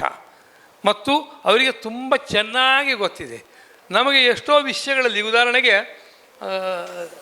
ನಾನ್ ಫಾರ್ಮ್ ಸೆಕ್ಟರ್ ಎಂಟರ್ಪ್ರೈಸಸ್ ಬಗ್ಗೆ ನಮಗೇನು ಗೊತ್ತಿರಲಿಲ್ಲ, ನಾವೇನು ಮಾಡಿದವರಲ್ಲ. ಅದನ್ನು ಹೇಳ್ಕೊಡ್ಬಟ್ಟು ನೀವೇ ಸಂಘ ಕಟ್ಕೊಳ್ರಿ, ನೀವೇ ವಿಚಾರ ಮಾಡಿರಿ, ಏನು ಆದಾಯ ಚಟುವಟಿಕೆ ಮಾಡ್ಬೋದು ಅಂತ ವಿಚಾರ ಮಾಡಿರಿ, ಪ್ರತಿಯೊಂದು ಕುಟುಂಬಕ್ಕೂ ಆ ಯೋಚನೆ ಮಾಡಿರಿ, ಮತ್ತು ಅದಕ್ಕೆ ಬೇಕಾದಂಥ ಬಿಸ್ನೆಸ್ ಪ್ಲ್ಯಾನ್ ಮಾಡ್ಕೊಳ್ರಿ.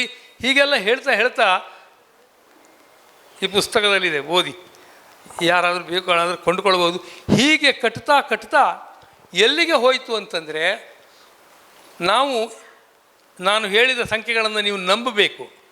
ಇವಾಗ ಎಷ್ಟಿಟ್ಟಿದೆಯೋ ನನಗೆ ಲೆಕ್ಕ ಗೊತ್ತಿಲ್ಲ, ಸುಮಾರು 20 ವರ್ಷಗಳಾಗಲಿಕ್ಕೆ ಬಂದು ನಾವು ಕೆಲಸ ಮುಗಿಸಿ 20 ಲಕ್ಷ ಗಿಡಗಳನ್ನು ನಾವು ಅಂತಂದರೆ ಜನರ ಮೂಲಕ ನೆಟ್ವಿ. ಒಂದು 10 ಲಕ್ಷಕ್ಕೂ ಹೆಚ್ಚು ಗಿಡಗಳು ಬದುಕೊಳ್ಕೊಂಡ್ರು. ಒಂದು 100 ಕೋಟಿ ಲೀಟರ್ ನೀರಷ್ಟು ಹಿಡಿದ್ರು. ಕೋಟ್ಯಂತರ ರೂಪಾಯಿಯನ್ನು ಉಳಿತಾಯ ಮಾಡಿದ್ರು. ಸುಮಾರು 5,000 ಕುಟುಂಬಗಳು ತಮ್ಮ ಬಡತನದ ರೇಖೆಯಿಂದ ಮೇಲೆ ಬಂದರು. ಎಲ್ಲರೂ ಸೇರಿ, ಬಡ ಕುಟುಂಬಗಳು ಸೇರಿ ಒಂದು ತರಬೇತಿ ಸಂಸ್ಥೆಯನ್ನು 25-30 ಲಕ್ಷ ತಾವೇ ಹಾಕಿ ಸಣ್ಣ ಸಣ್ಣ ಮೊತ್ತವನ್ನು ಹಾಕಿ ಕಟ್ಟಿ ಗ್ರಾಮಚೇತನ ಅಂತ ಕಟ್ಟಿ ನಿಲ್ಲಿಸಿದರು. ಇದೆಲ್ಲ ಆಗಿ ಹೇಗೆ ಸಾಧ್ಯ ಆಯಿತು ಅಂತಂದರೆ ಜನರನ್ನು ಸಂಘಟಿಸಿದ್ದು. ಜನ ಸಂಘಟನೆಗೆ ಅವರಿಗೆ ಸ್ವತಃ ಗೊತ್ತಿಲ್ಲದಂಥ ಶಕ್ತಿ ಇದೆ. ಹನುಮಂತನ ಶಾಪದ ಹಾಗೆ ಹಳ್ಳಿಗರಿಗೆ ಶಾಪ ಇದೆ. ನಾವೆಲ್ಲ ಕೂಡಿ ಆ ಶಾಪದಲ್ಲಿ ಅವರನ್ನು ಇಟ್ಬಿಟ್ಟಿದ್ದೀವಿ. ಏನು ನಿಮ್ಮ ಶಕ್ತಿ ಏನು ಅಂತ ನಿಮಗೆ ಮರ್ತು ಹೋಗಿಬಿಡಲಿ. ಅವ್ರು ಮರ್ತು ಬಿಟ್ಟಿದ್ದಾರೆ. ನನಗೆ ಒಬ್ಬ MLA ಬಂದು ಸಹಾಯ ಮಾಡಬೇಕು, ನನಗೆ ಒಂದು MP ಬಂದು ಸಹಾಯ ಮಾಡಬೇಕು, ನನಗೆ ಪಂಚಾಯತ್ ಮೆಂಬರ್ ಬಂದು ಸಹಾಯ ಮಾಡಬೇಕು, ಹಾಗಾದರೆ ಮಾತ್ರ ನನ್ನ ಉದ್ಧಾರ ಆಗ್ತದೆ ಅಂತ ನಂಬುವಷ್ಟರ ಮಟ್ಟಿಗೆ ಚೆಕ್ ಡ್ಯಾಮ್ ಕಟ್ಟಿದ್ರು, ತರಬೇತಿ ಸಂಸ್ಥೆ ಕಟ್ಟಿದ್ರು, ಹಸಿರು ಹಬ್ಬ ಅಥವಾ ಅಗಿ ಹಬ್ಬ ಅಂತ ಈಗ ಕರಿತೀವಿ, ಅದರಲ್ಲಿ 5-6 ಲಕ್ಷ ಗಿಡಗಳನ್ನು ರೈತರ ಹೊಲಗಳಲ್ಲಿ ನೆಟ್ಟರು.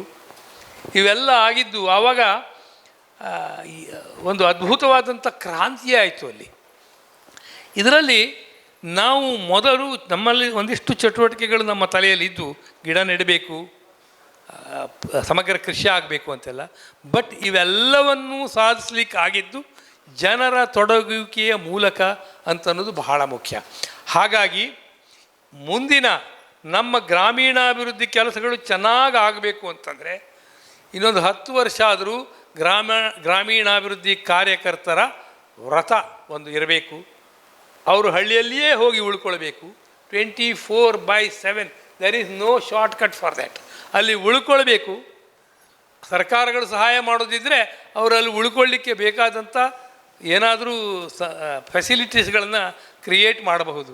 ನಾವು ಅಲ್ಲಿ ನನ್ನ ಜೊತೆಗೆ ಕೆಲಸ ಮಾಡಿದವರು MSc ಅಗ್ರಿ ಇದ್ದರು, MSc ಇದ್ದರು, BSc ಫಾರೆಸ್ಟ್ರಿ ಇದ್ದರು, ಹೋಮ್ ಸೈನ್ಸ್ನ ಹೆಣ್ಮಕ್ಳಿದ್ರು. ಇವರೆಲ್ಲ ಹಳ್ಳಿಯಲ್ಲೇ ಉಳ್ಕೊಂಡ್ರು. ಎಂಥ ಹಳ್ಳಿಯಲ್ಲಿ ಅಂತಂದರೆ 90ರ ದಶಕ, ಸೆಕೆಂಡ್ ಹಾಫ್ ಆಫ್ 90, ಮನೆಗಳು ಸಿಕ್ಕೋದೇ ಕಷ್ಟ. ಮನೆ ಸಿಕ್ಕಿದರೆ ಟಾಯ್ಲೆಟ್ ಇಲ್ಲ ಇದ್ದರೆ ಬಾಗಿಲಿಲ್ಲ ಟಾಯ್ಲೆಟ್ಟಿಗೆ. ಇಂಥ ಮನೆಗಳಲ್ಲಿ ಉಳ್ಕೊಂಡು ಒಂದು ಸ್ಫೂರ್ತಿಯಿಂದ ಜವಾಬ್ದಾರಿ ಅಂತ ತಿಳ್ಕೊಂಡು ನಾವು ಮಾಡಿದಾಗ, ಅವರು ತಪ್ಪಿದರೆ ಅದು ನಮ್ಮ ಜವಾಬ್ದಾರಿ, ಹೀಗೆ ಮಾಡಿಕೊಳ್ಳುವ ಮೆಂಟಾಲಿಟಿಯಲ್ಲಿ ಹೋದರೆ ಮಾತ್ರ ನಾವೇನನ್ನಾರು ಮಾಡಲಿಕ್ಕಾಗ್ತದೆ. ಮತ್ತು ಅದು ಆಗ್ತದೆ 1-2 ವರ್ಷ ಅಷ್ಟೇ, ಆಮೇಲೆ ಮಿರಾಕಲ್ಸ್ ಆಗ್ತದೆ. ಇಲ್ಲಿ ನನ್ನ ಹೆಂಡತಿ ಬಂದಿದ್ದಾಳೆ. ನಾವು ನಮ್ಮ ಮನೆಯಲ್ಲಿ 3 ದಿವಸ ಅವರು ಬಂದು ಉಳ್ಕೊಳ್ತಿದ್ರು. ನನ್ನ ಹೆಂಡತಿ 25 ಜನ ಗಂಡಸರು ಹೆಣ್ಮಕ್ಳು ಇಬ್ಬರು ಸಮ ಪ್ರಮಾಣದಲ್ಲಿ ಬರಬೇಕು, ಉಳ್ಕೊಳ್ಬೇಕು. ಇದೆಲ್ಲ ಯಾಕೆ ಅಂತ ಕೇಳಿದ್ರೆ, ನಾವು ಆಫೀಷಿಯಲಿ ಒಂದು ಪ್ರಾಜೆಕ್ಟ್ ಅಂತ ಹೋದರೆ ಅದಕ್ಕೆ ಒಂದು 50-60 ನಮ್ಮಂಥ ಬಹಳ ಏನು ಪ್ರಾಮಾಣಿಕರು ಎಲ್ಲ ಹೋದರೆ ಒಂದು 70% ಕೊಡ್ಬೋದು ಅವರು. ಆದರೆ ನಮ್ಮ ಮನೆಯಲ್ಲಿಯೇ ಬಂದು ಉಳ್ಕೊಂಡು ನನ್ನ ಹೆಂಡತಿಯೇ ಅವರಿಗೆ ಅಡುಗೆ ಮಾಡಿ ಬಡಿಸಿದರೆ ಅದನ್ನೂ ಸಂಶಯದಿಂದ ನೋಡಲಿಕ್ಕಾಗೋದಿಲ್ಲ ಅವರಿಗೆ. ನಾನು ಜಾತೀಯತೆಯಲ್ಲಿ ನಂಬಿಕೆ ಇಲ್ಲ ನನಗೆ ಅಂತ ಹಳ್ಳಿಗೆ ಹೋಗಿ ಭಾಷಣ ಮಾಡಿದ್ರೆ ಅವರು ಸ್ವಲ್ಪ ಉಪ್ಪು ಉದುರಿಸ್ಕೊಂಡು ನೋಡ್ತಾರೆ ಅದನ್ನು. ಎ ಪಿಂಚ್ ಆಫ್ ಸಾಲ್ಟ್ ಹೇಳ್ತಾನೆ. ಮನೆಯಲ್ಲಿ ಮಾಡದೇ ಇರ್ತಾನ? ನಮ್ಮ ಮನೆಯಲ್ಲೇ ಉಳ್ಕೊಂಡ ಮೇಲೆ ಅವ್ರ ಭಾಷೆಯಲ್ಲೇ ಕೇಳಬೇಕು ನೀವು. ಸರ್ ಇಲ್ಲಿ ಎಲ್ಲಿ ಬೇಕಾದ್ರೂ ಹೋಗ್ಬೋದು ಸರ್ ನಾವು ಅಂತ ಅವರು ನಾವು ಕೇಳಿರಲಿಲ್ಲ. ನೀವು ಹೋಗ್ಬೋದಾ ಬಿಡು ಅವರು ಅದನ್ನು ಹೇಳ್ತಿದ್ರು. ನನ್ನ ಜೊತೆಗೆ ಸುಮಾರು ಒಂದು 6-7 ವರ್ಷ ಕೆಲಸ ಮಾಡಿದ್ಮೇಲೂ ಅವರಿಗೆ ಸಣ್ಣ ಸಂಶಯ ಇತ್ತು ಅಂತ ಆಯ್ತಲ್ಲ ಅಲ್ಲಿಗೆ. ಹಾಗೆ ಮಾಡಿ ಈಗಲೂ ನಾವು ಮಾಡ್ತಾಯಿದ್ದೀವಿ. ನಮ್ಮ ಮನೆಯಲ್ಲಿ ಒಂದು 20-25 ಜನ ನಮ್ಮ ಮನೆಗೆ ಬಂದು ಉಳ್ಕೊಳ್ಳೋದು. ಇವೆಲ್ಲ ಈ ಬ್ಯಾರಿಯರ್ಸ್ ಏನಿದೆ ಡೆವಲಪ್ಮೆಂಟ್ ವರ್ಕರ್ಸಿಗೂ ಹಳ್ಳಿಯವರಿಗೂ ಇರುವ ಆ ಗೋಡೆಗಳನ್ನು ತೆಗೆದು ಹಾಕಲಿಕ್ಕೆ ನಮ್ಮ ಪ್ರಯತ್ನ. ಹಳ್ಳಿಗಳು ನಮ್ಮ ಬದ್ಧತೆಯನ್ನು, ಅವರ ಬಗ್ಗೆ ನಮ್ಮ ಪ್ರೀತಿಯನ್ನು ಅವರು ಕಾಣಬೇಕು. ಹಾಗೆ ಕಾಣಿಸುವ ಜವಾಬ್ದಾರಿ ನಮ್ಮ ಮೇಲಿದೆ. ಈ ಜವಾಬ್ದಾರಿಯನ್ನು ನೀವು ತುಂಬ ಚೆನ್ನಾಗಿ ನಿರ್ವಹಣೆ ಮಾಡ್ತಿದ್ದೀರಿ ಸರ್. ಆದರೆ ನಿಜವಾಗ್ಲೂ ಹಳ್ಳಿಯನ್ನು ಕಟ್ಟಬೇಕು ಅಂತ ಹೇಳಿ ಅಂದಾಗ, ನಾನು ಆಗಲೇ ಹೇಳಿದ ಹಾಗೆ ನಗರಕ್ಕೆ ಬಂದವರಿಗೆ ಹಳ್ಳಿ ಅಂತ ಹೇಳಿದ್ರೆ ಅವರು ಬೆಳೆದಂತಹ ಹಳ್ಳಿ ಆಗತ್ತೆ. ಈಗ ನಗರದಿಂದ ಬೇರೆ ದೇಶಕ್ಕೆ ಹೋದರು ಅಂತ ಹೇಳಿದ್ರೆ ಅವ್ರಿಗೆ ಆ ದೇಶ ಚಂದ, ಈ ದೇಶ ಇಡೀ ಹಳ್ಳಿ ಅಂತ ಹೇಳಾಗತ್ತೆ. ಹಾಗಾಗಿ ಈ ದೇಶವೇ ಹಳ್ಳಿ ಅಂತ ಹೇಳಿ ಅಂದ್ಕೊಂಡವರಿಗೆ ಮತ್ತೆ ವಾಪಸ್ ಬರೋದಕ್ಕೆ ಅಂತ ಹೇಳಿ ಏನಾದರೂ ಒಂದು ಆಕರ್ಷಕವಾಗಿರುವಂತಹ ವ್ಯವಸ್ಥೆಯನ್ನು ಮಾಡಿದ್ರಷ್ಟೇ ನಾವು ಹಳ್ಳಿ ಹಳ್ಳಿಗಳನ್ನು ಕಟ್ಟೋದಕ್ಕೆ ಸಾಧ್ಯ, ಸುಖವನ್ನು ಕಟ್ಟೋದಕ್ಕೆ ಸಾಧ್ಯ ಆಗತ್ತೆ. ಹಾಗಾಗಿ ಅವ್ರಿಗೆ ಆಕರ್ಷಕ ಮಾಡಬೇಕು ಅಂತ ಹೇಳಿದ್ರೆ ಕೃಷಿಗೆ ಸಂಬಂಧಪಟ್ಟ ಹಾಗೆ ಕೃಷಿಯನ್ನು ಮಾಡುವಂಥವ್ರಿಗೆ ಇವತ್ತು ಎಷ್ಟೆಷ್ಟು ಸಮಸ್ಯೆಗಳಿವೆ ಅನ್ನೋಂಥದ್ದು ಎಲ್ರಿಗೂ ಗೊತ್ತಿದೆ.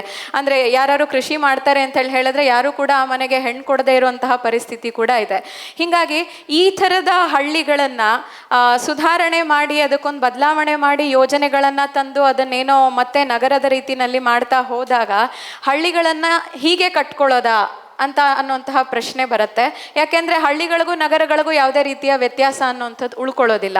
ಹೀಗಾಗಿ ಯಾವ ರೀತಿಯಲ್ಲಿ ಆಕರ್ಷಕವಾಗಿ ಮಾಡಬಹುದು ಹಳ್ಳಿಗಳಿಗೆ ಅಂದರೆ ನಂಬಿಕೆಯನ್ನು ಕಳ್ಕೊಂಡ್ಬಿಟ್ಟಿದ್ದಾರೆ. ನಾನು ಹಳ್ಳಿಯಲ್ಲಿದ್ದರೆ ನಾನು ಚೆನ್ನಾಗಿರ್ಬೋದು ಅನ್ನುವಂತಹ ನಂಬಿಕೆಯನ್ನು, ಆತ್ಮವಿಶ್ವಾಸವನ್ನು ಕಳ್ಕೊಂಡಿದ್ದಾರೆ ಮುಂದಿನ ಪೀಳಿಗೆಯವರು.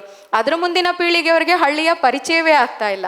ಹೀಗಾಗಿ ಹಳ್ಳಿಗಳನ್ನು ಕಟ್ಟುವಂತಹ ಸಂದರ್ಭದಲ್ಲಿ ಈ ವೈವಿಧ್ಯತೆಯನ್ನು ಉಳಿಸ್ಕೊಂಡು ಅವ್ರಿಗೂ ಆಕರ್ಷಕವಾಗಿ ಮಾಡಬೇಕು ಅಂತೇಳಿ ಹೇಳಿದ್ರೆ ಯಾವೆಲ್ಲ ರೀತಿಯ ಕ್ರಮಗಳನ್ನು ಅಥವಾ ನಾವು ನಮ್ಮ ಮನಸ್ಥಿತಿಯಲ್ಲಿ ಯಾವ ಬದಲಾವಣೆಯನ್ನು ಮಾಡ್ಕೋಬೇಕು ಅಂತ ನೀವು ಹೇಳ್ತೀರಿ ಕಳವೆ ಸರ್? ಪ್ರಶ್ನೆ ತುಂಬ ಉದ್ದ ಇದೆ. ಪ್ರಕಾಶ್ ಭಟ್ರು ಮಾತಾಡುವಾಗ ಬೈಕ್ ಮೇಡಮ್ ಹಾಗೂ ಸ್ಕೂಟಿ ಮೇಡಮ್ ಹಾಗೂ ಬೈಕ್ ಸರ್ ಬಗ್ಗೆ ಹೇಳಿದರು. ಹಳ್ಳಿಗಳಲ್ಲಿ ಮೇಷ್ಟ್ರು ಇರ್ತಾಯಿದ್ರು, ಹಳ್ಳಿಗಳ ಭಾಗ ಆಗ್ತಾಯಿದ್ರು, ಈಗ ಪೇಟೆಯಿಂದ ಬರ್ತಾರೆ ಅಂತ. ನಾನೊಬ್ಬ ಶಿಕ್ಷಕಿ ಹತ್ರ ಕೇಳಿದ್ದೆ, ನಿಮ್ಮ ಮಗು ಈ ಶಾಲೆಗೆ ಬರಲ್ವಾ ಅಂತ. ಎಜುಕೇಷನ್ ಪ್ರಾಬ್ಲಮ್ ಅಲ್ರಿ ಅಂದರು. ತಾವು ಕಲಿಸುವ ಶಾಲೆಯ ಶಿಕ್ಷಣದ ಬಗ್ಗೆ ವಿಶ್ವಾಸವೇ ಇಲ್ಲದ ತಲೆಮಾರೊಂದು ಹಳ್ಳಿ ಮಕ್ಕಳಿಗೆ ಪಾಠ ಮಾಡ್ತಾ ಇದೆ. ತಾವು ಏನು ಪಾಠ ಮಾಡ್ತೀವಿ ಶಾಲೆಯಲ್ಲಿ ಆ ಶಿಕ್ಷಣ ತಮ್ಮ ಮಕ್ಕಳಿಗೂ ಸಿಕ್ಕರೆ ಒಳ್ಳೆಯದು ಅದು ಅನ್ನೋ ರೀತಿಯ ಕಲ್ಪನೆಯೂ ಇಲ್ಲದ, ವಿಶ್ವಾಸವೇ ಇಲ್ಲದ ತಲೆಮಾರೊಂದು ಕೆಲವು ಸರಿ ಪಾಠಕ್ಕೆ ನಿಂತಿದೆ. ಅದನ್ನು ನಾವು ಶಿಕ್ಷಣ ಅಂತೀವಿ. ಹಳ್ಳಿಗೆ ಬೇಕಾದ ಶಿಕ್ಷಣ ಯಾವುದು ಎದುರುಗಡೆ ಇಲ್ಲ. ಹಾಗಾಗಿ ಓದಿದ ಎಲ್ಲರಿಗೂ ಒಂದು ನೌಕರಿ, ಪದವಿ ಪ್ರಮಾಣ ಪತ್ರಗಳು, ಕೃಷಿಯ ನಮ್ಮ ನರೇಂದ್ರ ದೇರ್ಲ ಹೇಳಿದಾಗೆ ಮರಣ ಪತ್ರಗಳಾಗುವ ಹಾಗೆ ನಮ್ಮ ವಹಿವಾಟಿದೆ. ಹಾಗಾಗಿ ಈಗಿರುವ ಸ್ಥಿತಿಯಲ್ಲಿ ನಮಗೆ ಬೇಕಾದ ಶಿಕ್ಷಣವನ್ನು ಕೊಡೋದಕ್ಕೆ ಹಳ್ಳಿಯಲ್ಲಿ ಸಜ್ಜಾಗೋದಕ್ಕೆ ಹೇಗೆ ಪ್ರಶ್ನೆ ಎದುರುಗಡೆ ಇದೆ. ಎಲ್ಲರೂ ಹೇಳ್ತೀವಿ ಕೃಷಿಕರಿದ್ದರೆ ಚೆನ್ನ, ದುಡಿಯೋರಿದ್ದರೆ ಅನ್ನ ಅಂತ. ಆ ಕಡೆ ದುಡಿಯೋರಿಲ್ಲ, ಕೃಷಿಕರಿಲ್ಲ.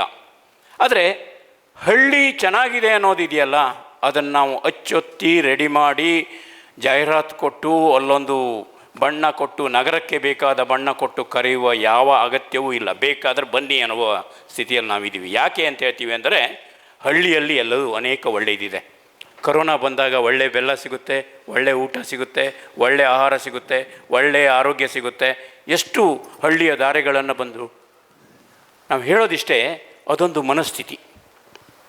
ನಗರದಲ್ಲಿ ಏನಿದೆ ಗೊತ್ತಾ, ವೀಕೆಂಡಿಗೆ ಆ ನೂಕು ನುಗ್ಗಲು, ಹೋಟೆಲ್ನ ನೂಕು ನುಗ್ಗಲು, ಇದನ್ನೆಲ್ಲ ನೀವು ಗಮನಿಸ್ತಾ ಹೋಗಿ, ಆಗ ಗೊತ್ತಾಗುತ್ತೆ. ತಿಂಗಳಿಗೆ 50,000 ಖರ್ಚು ಮಾಡಿ ಎಲ್ಲರಿಗೂ ಹಂಚಿ ಹೋಗುವ ವ್ಯವಹಾರ ನೋಡಿ ಹಳ್ಳಿಯಲ್ಲಿ ಬದುಕುವ ಅವನ ಸರಳತೆ, ಅವನು ಈಗ ಎಲ್ಲ ರೀತಿಯಲ್ಲೂ ಸಂಭ್ರಮಿಸ್ತಾ ಇದ್ದಾನೆ. ಆದರೆ ಕೆಲವು ಕೊರತೆಗಳ ಮಧ್ಯೆ ಅದು ನಾವು ನಗರದಲ್ಲಿ ಕೂತಾಗ ನಾವು ಕೇಳಲ್ಲ. ಎಷ್ಟು BP ಟ್ಯಾಬ್ಲೆಟ್ ತಗೋತೀರಿ, ಎಷ್ಟು ಶುಗರ್ ಟ್ಯಾಬ್ಲೆಟ್ ತಗೋತೀರಿ, ಏನೇನು ತಗೋತೀರಿ ನಾವು ಕೇಳಲ್ಲ. ಅವರಾಗಿದೆ ಹೇಳ್ತಾರೆ, ಯಾಕೆ ತಂದಿಡ್ತಾರಲ್ಲ. ಹಾಗೆ ಒಂದು ನೆನಪಿಡಿ, ಹಳ್ಳಿ ಮತ್ತು ನಗರವನ್ನು ಹೋಲಿಸ್ಕೋಬಾರ್ದು. ಹಳ್ಳಿದೇ ಆದ ಇದಿದೆ. ಹಳ್ಳಿ ಮತ್ತು ನಗರವನ್ನು ಹೋಲಿಸದ ರೀತಿಯ ಅಭಿವೃದ್ಧಿಯ ಮಾದರಿಗಳು ಅತ್ಯಂತ ಮುಖ್ಯವಾದದ್ದು. ಈ ಕಾರಣಕ್ಕಾಗಿ ಹಳ್ಳಿಗಳನ್ನು ಸಂಬಂಧಪಟ್ಟಂತೆ ನಾನು ಹೋದಾಗೆಲ್ಲ ಈಗೆಲ್ಲ ಮೊಬೈಲ್ ಇದೆ, ರೆಕಾರ್ಡ್ ಮಾಡ್ತೀನಿ. ಒಂದು 300-350 ಜನರ ರೆಕಾರ್ಡ್ ಇದೆ ನನ್ನ ಹತ್ರ.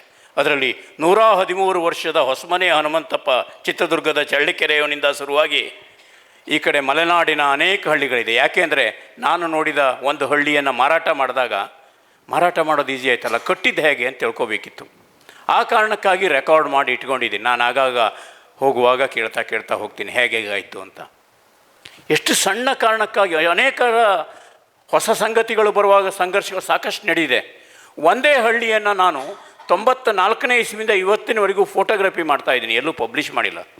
94ನೇ ಇಸ್ವಿಯಿಂದ ಇವತ್ತಿವರೆಗೂ ಫೋಟೋಗ್ರಫಿ ಮಾಡ್ತಾಯಿದ್ದೀನಿ. ಯಾಕೆ, ಆ ಹಳ್ಳಿ ಏನಾಯಿತು ಅಂತ. ಹಾಗಂತ ನಗರದ ಎಲ್ಲವೂ ಅಲ್ಲಿ ತಲುಪಿದೆ, ಕಾಂಕ್ರೀಟ್ ರಸ್ತೆ ಆಗಿದೆ, ಬೇರೆ ಬೇರೆ ರೀತಿ ಎಲ್ಲ ಆಗಿದೆ. ಆದರೆ ಊರು ಮಾತ್ರ ಗೋವಾಕ್ಕೆ ವಲಸೆ ಹೋಗಿದೆ. ಪ್ರತಿ ವರ್ಷ 6-8 ತಿಂಗಳು ಗೋವಾಕ್ಕೆ ಹೋಗುತ್ತೆ. ಯಾಕೆಂದರೆ ಅಲ್ಲಿ ಏನು ಕೆಲಸ ಸೃಷ್ಟಿಯಾಗಬೇಕಿತ್ತೋ ಅದು ಆಗಲೇ ಇಲ್ಲ. ಹೊಸ ತಲೆಮಾರಿಗೆ ನಗರ ಆಕರ್ಷಣೆ ಆಗುವಷ್ಟು ಹಳ್ಳಿ ಆಕರ್ಷಣೆ ಆದಂತೆ ಕಾಣಿಲ್ಲ. ಪಾರಂಪರಿಕ ಹೈನುಗಾರಿಕೆಯನ್ನು ಬಿಟ್ಟು ಅವರಲ್ಲಿ ಹೋಗಿದ್ದನ್ನು ನಾವು ನೋಡ್ತೀವಿ. ಒಬ್ಬ ಅಜ್ಜ ಹೇಳಿದ ಮಾತನ್ನು ಹೇಳಬೇಕು ಸಭೆಗೆ. ನನ್ನ ಮಗ ಬರ್ತಾನೆ ರಜೆಯಲ್ಲಿ, ಮೇ ತಿಂಗಳ ರಜೆಯಲ್ಲಿ. ಆಗ ನಮ್ಮನೆ ಐ ಬಿ ಥರ ಇರುತ್ತೆ. ಹೊರಗಡೆ ಬಣ್ಣದ ಬಟ್ಟೆಗಳನ್ನು ಒಣಸಿರ್ತಾರೆ, ಇದೆಲ್ಲ ಒಣಸಿರುತ್ತೆ. ವಾಪಸ್ ಹೋಗುವಾಗ ತೆಂಗಿನಕಾಯಿ ಬೆಲ್ಲ ನೆಲದ್ದು ಅಂತ ಟ್ರೈನ್ ತುಂಬಿಸ್ಕೊಂಡು ಹೋಗ್ತಾನೆ. ರಾತ್ರಿ ಈಗ ಹಾಗಿಲ್ಲ, 10 ಗಂಟೆ ಮೇಲೆ ನೋಡಿ ಕಾಲ್ ರೇಟ್ ಕಡಿಮೆ ಆಗ್ತಿತ್ತು ಹಿಂದೆ. ಆಗ ಅಪ್ಪ ಆರಾಮಿದ್ಯಾ ಅಂತ ಕೇಳ್ತಾನೆ 10 ಗಂಟೆ ಮೇಲೆ, ಯಾಕೆಂದರೆ ಕಾಲ್ ರೇಟ್ ಕಡಿಮೆ ಆಗುತ್ತೆ, ಅವನು ಬಾಂಬೆದಿಂದ ಮಾತಾಡಬೇಕು. ನಾನು ಆರಾಮಿದ್ದೀನಿ ಅಂತ ಹೇಳೋದಕ್ಕೆ 90 ವರ್ಷದ ಅಜ್ಜ ನಿದ್ದೆಗಿಡಬೇಕಿತ್ತು. ಇದು ನಾವು ಲೆಕ್ಕಾಚಾರಗಳು. ಒಬ್ಬ ಮಗ ಅಪ್ಪನ ಹತ್ರ ಕೇಳ್ತಾ ಇದ್ದ, ಅಪ್ಪ ಒಟ್ಟು ನಮ್ಮ 4 ಎಕರೆ ತೋಟದ ಆದಾಯ ಎಷ್ಟು? ಇಂತಿಷ್ಟು ಲಕ್ಷ ಅಂದ. ನನ್ನ 6 ತಿಂಗಳು ಸಂಬಳ ಅಂದ ಅವನು, ಖರ್ಚು ಕಳೆದು 6 ತಿಂಗಳು ಸಂಬಳ ಅಂದ. ತೂಕಕ್ಕೆ ಹಾಕಿಬಿಟ್ಟ. ಅಂದರೆ ಮನಸ್ಥಿತಿಯನ್ನು ನಾನು ಇಲ್ಲಿ ಹೇಳ್ತಾ ಇದ್ದೀನಿ. ಈಗ ಅದರ ಹೋಲಿಕೆ ಇಲ್ಲದೆ ಪ್ರೀತಿಸೋದಿಲ್ಲ, ಆ ಥರದ ಮಾಡೆಲ್ಗಳು ಇದ್ದಾವೆ. ನಮ್ಮ ಅನೇಕ ಸಾಧಕ ಸಾಹಿತಿಗಳಿಂದ ಹಿಡಿದು ಅನೇಕರು ಹಳ್ಳಿ ಶಾಲೆಯಲ್ಲೇ ಓದೋರೆ, ಹಳ್ಳಿಯಲ್ಲಿ ಓದರೆ. ಅದು ಎಷ್ಟು ಜನಕ್ಕೆ ಸಾಕ್ಷ್ಯಚಿತ್ರವಾಗಿ ಕಾಣಿಸಿದೆ, ಎಷ್ಟು ಪಠ್ಯಗಳಲ್ಲಿ ಎದುರು ಬಂದಿದೆ. ಇಲ್ಲ, ನಮಗೆ ಮಾಡೆಲ್ಗಳು, ನಮ್ಮ ರಾಯಭಾರಿಗಳು ಯಾರಾಗಿದ್ದಾರೆ? ನಗರಗಳಲ್ಲಿದ್ದು ಸಣ್ಣ ಸಂಗತಿಗಳು ಹೇಳೋದು ದೊಡ್ಡ ವಿಚಾರಗಳಾಗುತ್ತೆ. ಆ ಹಳ್ಳಿಯಲ್ಲಿದ್ದು ಎಷ್ಟು ಸಂಗತಿಗಳು ಇದಾಗಿಲ್ಲ. ತೇಜಸ್ವಿಯವರು ಹಳ್ಳಿಯಲ್ಲೇ ಇದ್ದರು, ರಾಜೇಶ್ವರಿಯವರು ಕೊನೆಯವರೆಗೂ ಅವ್ರ ಹಳ್ಳಿಯನ್ನೇ ಅಂತ ಅನೇಕ ಮಹಾನುಭಾವರಿದೆ. ಅಲ್ಲೂ ಭಾಷೆ ಕೂಡ ಬೆಳೆದಿದೆ. ಅನೇಕರು ಹಿಂದಿನ ಗೋಷ್ಠಿಯಲ್ಲಿ ಕೇಳ್ತಾ ಇದ್ದೆ, ಪದಗಳು ಬದಲಾಗ್ತಾ ಇದೆ, ಇದಾಗ್ತಾ ಇಲ್ಲ. ಈಗ ಆ ಆಡು ಭಾಷೆಗೆ ಅನುವಾದ ಬೇಕಾಗಿದೆ ಅನ್ನೋ ಸ್ಥಿತಿಯಲ್ಲಿ ನಾವಿದ್ದೀವಿ. ಈ ಭಾಷೆ ಇದೆಲ್ಲ ನಾವು ಹಳ್ಳಿಯಲ್ಲಿ ನಿಂತಿರೋ ರೀತಿಗಳನ್ನು ನೋಡಿದ್ರೆ ಅದು ಗೊತ್ತಾಗುತ್ತೆ. ಹಾಗಾದರೆ ಹಳ್ಳಿಯ ಒಂದು ಆರ್ಥಿಕ ಚಟುವಟಿಕೆಯಾಗಿ ಮಾಡೋದಕ್ಕೇನಿದೆ? ನಾನು ಯಾವಾಗಲೂ ಹೇಳೋದು, ನಗರಕ್ಕೆ ಏನು ಬೇಕಾಗಿದೆ ಅನ್ನೋದಕ್ಕೆ ಸರ್ವೇ ಇದೆ. ಅವರಿಗೆ ಆರೋಗ್ಯ ಬೇಕಾಗಿದೆ, ಒಳ್ಳೆಯ ಆಹಾರ ಬೇಕಾಗಿದೆ, ಬೇರೆ ಬೇರೆ ಸಂಗತಿಗಳು ಒಳ್ಳೆಯದು ಬೇಕಾಗಿದೆ. ಆ ಒಳ್ಳೆಯದನ್ನು ತಲುಪಿಸೋದಕ್ಕೆ ಬೇಕಾದ ಕೊಂಡಿಗಳು ಮತ್ತು ಉತ್ಪಾದನೆ ಬೇಕಾದ, ಹಳ್ಳಿಯಲ್ಲಿ ಬೇಕಾದ ಆ ಒಂದು ಅವಕಾಶಗಳನ್ನು ಸೃಷ್ಟಿ ಮಾಡೋದು ಹೇಗೆ? ಸಮೂಹ ಸಂಪರ್ಕ ಮಾಧ್ಯಮಗಳಿದೆ. ಈ ನಿಟ್ಟಿನಲ್ಲಿ ಯೋಚನೆಗಳಾಗಬೇಕು. ಆದರೆ ನಮಗೆ ಎಲ್ಲರಿಗೂ ಒಂದೇ ಥರ, ನಿಮಗೆ 40 ನಂಬರಿಂದ ಆಗುತ್ತಾ, 42 ನಂಬರಿಂದ ಆಗುತ್ತಾ, 44 ನಂಬರ್ ಶರ್ಟ್ ಆಗುತ್ತಾ ಅಂತ ಕೇಳುವ ಕಂಪ್ನಿಯವರ ಹಾಗೆ ಪ್ರತಿ ಹಳ್ಳಿಗೆ ಆ ಥರದ ಯೋಜನೆಗಳಿದ್ದು ಇವೆಲ್ಲವೂ ಪ್ರಯೋಗಕ್ಕೆ ಎಸೆವ ಆಟಗಳ ಹಾಗೆ ಗೋಚರಿಸ್ತಾ ಇವೆ. ಹಳ್ಳಿಯನ್ನು ಅದು ಸುಧಾರಿಸಬೇಕು ಮತ್ತು ಇದುವೇ ಆಗಬೇಕು ಅಂತಂದರೆ ತುಂಬ ಇದೇನಿಲ್ಲ, ಕೆಲವು ಮಾತುಗಳು ಸಾಕಾಗುತ್ತೆ. ನರೇಗಲ್ ಅಂತ ಹಳ್ಳಿಗೆ ಹೋಗಿದ್ದಾಗ ಅವರು ಒಂದು ಜಾತ್ರೆ ಮಾಡಿದರು. 25 ಲಕ್ಷ ರೂಪಾಯಿ ಖರ್ಚು ಮಾಡಿ ಜಾತ್ರೆ ಮಾಡಿದರು. ದ್ಯಾವಮ್ಮನ ಗುಡಿ ಜಾತ್ರೆ. ದ್ಯಾವಮ್ಮನ ಗುಡಿ ಜಾತ್ರೆಯಲ್ಲಿ ಒಂದು 4-5 ಸಾವಿರ ಜನ ಸೇರಿದ ಮಾತಾಡೋಕೆ. ಆಮೇಲೆ ನಂತರ ಅನೇಕ ಸಭೆಗಳಾಯಿತು. ಗುಡಿ ಜಾತ್ರೆಗೆ 25 ಲಕ್ಷ ಖರ್ಚು ಮಾಡಿದ್ವಿ, ಹಿರೇಕೆರೆಗೆ ಒಂದು ಯೋಚನೆ ಮಾಡಿದರೆ ಪುನರುಜ್ಜೀವನ ಆಗ್ತಿತ್ತು ಅಂತ ಊರೆಲ್ಲ ಸಭೆ ಸೇರ್ತು. ಒಂದು 5-6 ಸಭೆಗಳಾಯಿತು. ದುಡ್ಡಿಲ್ಲ, ಏನು ಮಾಡೋದು? ಹೊಲಕ್ಕೆ ಮಣ್ಣು ಹಾಕೋತಾರಲ್ಲ, ಹೂಳು ಹಾಕೋತಾರಲ್ಲ, ಒಂದು ಟ್ಯಾಕ್ಟ್ರಿಗೆ 70 ರೂಪಾಯಿ ಅಂತ ಹಿಡೀರಿ, 75 ರೂಪಾಯಿ ಅಂತ ಚಾರ್ಜ್ ಮಾಡಿ ಹೊಲಕ್ಕೆ ಹೂಳು ಹೋಗುತ್ತೆ, ಕೆರೆ ಆಗುತ್ತೆ ಅಂತ ಬರಹದಲ್ಲಿ ಕೊಟ್ಟು ಡಂಗುರ ಸಾರಿಸಿ ಹಚ್ಚಿದ್ರು. ಆಶ್ಚರ್ಯ ಅಂತಂದರೆ ಯಾರೂ 1 ರೂಪಾಯಿ ಕೊಡೋದು ಬೇಕಾಗಿಲ್ಲ, ಊರವರೇ ಹಾಕಿದರು. ಇವತ್ತು ಹಿರೇಕೆರೆಯ 90 ಎಕರೆಯಲ್ಲಿ 80 ಎಕರೆ 20 ಅಡಿ ಆಳಾಗಿ ನೀರು ನಿಂತ್ಕೊಂಡಿದೆ. ಅಷ್ಟೇ ನಾವು ಮಾಡ್ಬೋದು. ಗದಗದಲ್ಲಿ ಭೀಷ್ಮ ಕೆರೆ ಅಂತಿದೆ. ಕೇಂದ್ರ ಸರ್ಕಾರದ ತಂಡ ನೋಡೋಕೆ ಬಂದಿತ್ತು, ಎಷ್ಟು ಕೋಟಿ ಖರ್ಚು ಮಾಡಿದ್ದಾರೆ ಹೇಗೆ ಅಂತ. ಖುಷಿ ಸಂಗತಿ ಅಂದರೆ ಅವರು ನಮ್ಮ ನರೇಗಲ್ ನೋಡಿ ಖುಷಿ ಪಟ್ಟು ಹೋದ್ರಂತೆ. ಯಾಕೆ ಭೀಷ್ಮ ಕೆರೆ ಹಾಳು ಮಾಡಿದರು ಅಂತ. ಅಂದರೆ ಹಣ ಬಂದ ಹೇಳಿಕೆಯಲ್ಲಿ ಎಲ್ಲದು ಒಳ್ಳೆಯದಾಗಲ್ಲ. ಬೇಕಾಗಿರೋದು ಆ ಹಳ್ಳಿಗರು ಅವ್ರ ಪಾಡಿಗೆ ಅವರು ನಡ್ಕೊಂಡು ಹೋಗುವಾಗೆ ತೋರಿಸುವ ಕೆಲಸ ಅಷ್ಟೇ, ಕಣ್ತೆರೆಸುವ ಕೆಲಸ ಅಷ್ಟೇ. ನಾವೇ ಎಲ್ಲ ಮಾಡೋಕ್ಕಾಗಲ್ಲ. ನಾವೇನು ಹೋಗಿ ಮಾಡ್ತೀವಿ ಅನ್ನೋದು ಕೂಡ ಅದು ಸಾಧ್ಯವೂ ಇಲ್ಲ. ಯಾಕೆಂದರೆ ಹಳ್ಳಿಯ ಭಾಷೆ ಇದೆಯಲ್ಲ, ಅದು ಬೇರೆದೇ. ಹಳ್ಳಿಯ ಭಾಷೆ ಇದೆಯಲ್ಲ, ನಮಗೆ ನಾವು ಮಾತಾಡುವ ಭಾಷೆ ಇದೆ. ಹಳ್ಳಿಯ ಭಾಷೆ ಮಾತಿಲ್ಲದೇನೂ ಕೂಡ ಆಗಿಬಿಡುತ್ತೆ. ಆಯಿತು ಅಂತ ಹೇಳ್ಬಿಟ್ರೆ ಮುಗೀತು ಅಂತ ಕತೆ. ಆದರೆ ಆ ಹಳ್ಳಿಯ ಭಾಷೆಯನ್ನು ಅರ್ಥ ಮಾಡಿಕೊಂಡು ಒಳಗಿಳಿಯೋದಿದೆಯಲ್ಲ, ಪ್ರತಿ ಸಾರಿ ಹೊಸ ತಂತ್ರಗಳೇ. ಈ ಹಳ್ಳಿ ಹಾಗೆ ಆ ಹಳ್ಳಿ ಇರೋದಿಲ್ಲ. ರೆಡಿಮೇಡಾಗಿ ಈ ಥರದ ಒಂದು ಕೃಷಿ ಹೊಂಡ ಇಲ್ಲಿ ಹೀಗೆ ಮಾಡಬೇಕು ಅಂತಂದರೆ ಮತ್ಯಾವುದೋ ಎರೆಹೊಲದಲ್ಲೂ ಅದೇ ಥರ ಕೃಷಿ ಹೊಂಡ ಮಾಡಿದ್ರೆ ನಾಪತ್ತೆನೇ ಆಗಿಬಿಡ್ತದೆ. ಕರಾವಳಿಗೆ ಬೇಕಾದ ಮಾಡೆಲ್ ಇರೋದೇ ಇಲ್ಲ, ಆ ಕಡೆ ಮೇಲ್ಗಡೆ ಇರೋದೇ ಇಲ್ಲ. ಆದರೆ ಕರ್ನಾಟಕಕ್ಕೆ ಇರೋದು ಒಂದೇ ಟ್ಯಾಬ್ಲೆಟ್, ಐರನ್ ಫೋಲಿಕ್ ಟ್ಯಾಬ್ಲೆಟನ್ನು ಕೊಟ್ಟರೆ ಎಲ್ಲ ಮಹಿಳೆಯರ ರಕ್ತಹೀನತೆಗಳು ಉಪಶಮನ ಇದಾಗುತ್ತೆ ಅಂತ ಹೇಳ್ಬಿಡ್ತೀವಿ. ಆದರೆ ನಮ್ಮೂರ ಹೆಣ್ಮಕ್ಳಿಗೆ ಅಲ್ಲಿ ಯಾವುದೋ ಗಿಡದಲ್ಲಿರೋ ತೊಪ್ಪಲಲ್ಲಿರೋ ಪಲ್ಯ ತಿಂದರೆ ರಕ್ತಹೀನತೆ ಸುಧಾರಣೆ ಅಂತದ್ದು ಗೊತ್ತಿರುತ್ತೆ. ನಮ್ಮ ಕೆಲಸ ಅಲ್ಲೇನಿದೆ ಅಂತ ನೋಡಬೇಕು. ಪ್ರತಿ ಸಾರಿ ನಾವು ದೂರದಿಂದ ಅಲ್ಲಿ ತಲುಪಿಸುವ ಯೋಜನೆ ಮಾಡಿದಾಗೆಲ್ಲ ಸೋಲ್ತೀವಿ. ಹಳ್ಳಿ ಅಭಿವೃದ್ಧಿಯ ಬದಲಾವಣೆಯ ಸುಧಾರಣೆಯ ಕಣ್ಣು ಹೇಗಿರಬೇಕು ಅಂದರೆ ಅಲ್ಲಲ್ಲೇ ನೋಡುವ ಹಾಗೆ ಇರಬೇಕು. ಅದಕ್ಕೆ ಬೇಕಾದ ಒಂದು ಭಟ್ರು ನೀವು ಇದಕ್ಕೆ ಗದಗದಲ್ಲಿ ಗ್ರಾಮೀಣಾಭಿವೃದ್ಧಿಯ ಯೂನಿವರ್ಸಿಟಿಯಲ್ಲಿ ಕೆಲಸ ಮಾಡೋದಲ್ಲಿ ಹೇಗಿರುತ್ತೆ ಸರ್ ಅಲ್ಲಿ ಪಾಠಗಳು ಸ್ವಲ್ಪ ಹೇಳಿ? ಆ ಪಾಠಗಳನ್ನು ಕೇಳೋದಕ್ಕೆ ಅಂತ ಹೇಳಿ ಎಲ್ಲ ಮನಸ್ಸುಗಳು ಕೂಡ ಕಾಯ್ತಾ ಇವೆ.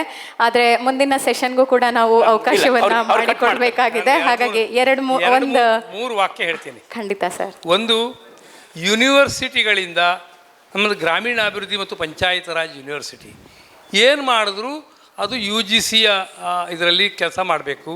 ಹಳ್ಳಿಗೆ ಹೋಗಿ ಉಳ್ಕೊಳ್ಬೇಕು, ಹಳ್ಳಿಯಲ್ಲಿ 9 to 5 ವರ್ಕ್ ನಡೆಯೋದಿಲ್ಲ ಅಂತ ಯೂನಿವರ್ಸಿಟಿಗೆ ಹೇಳುವವರು ಯಾರು? ನಾನು ಯೂನಿವರ್ಸಿಟಿಯ ಆಡಳಿತ ಸಮಿತಿಯಲ್ಲಿದ್ದರೂ ಅದು ಅವರಿಗೆ ಅರ್ಥ ಆಗೋದಿಲ್ಲ. ಒಂದನೇದು.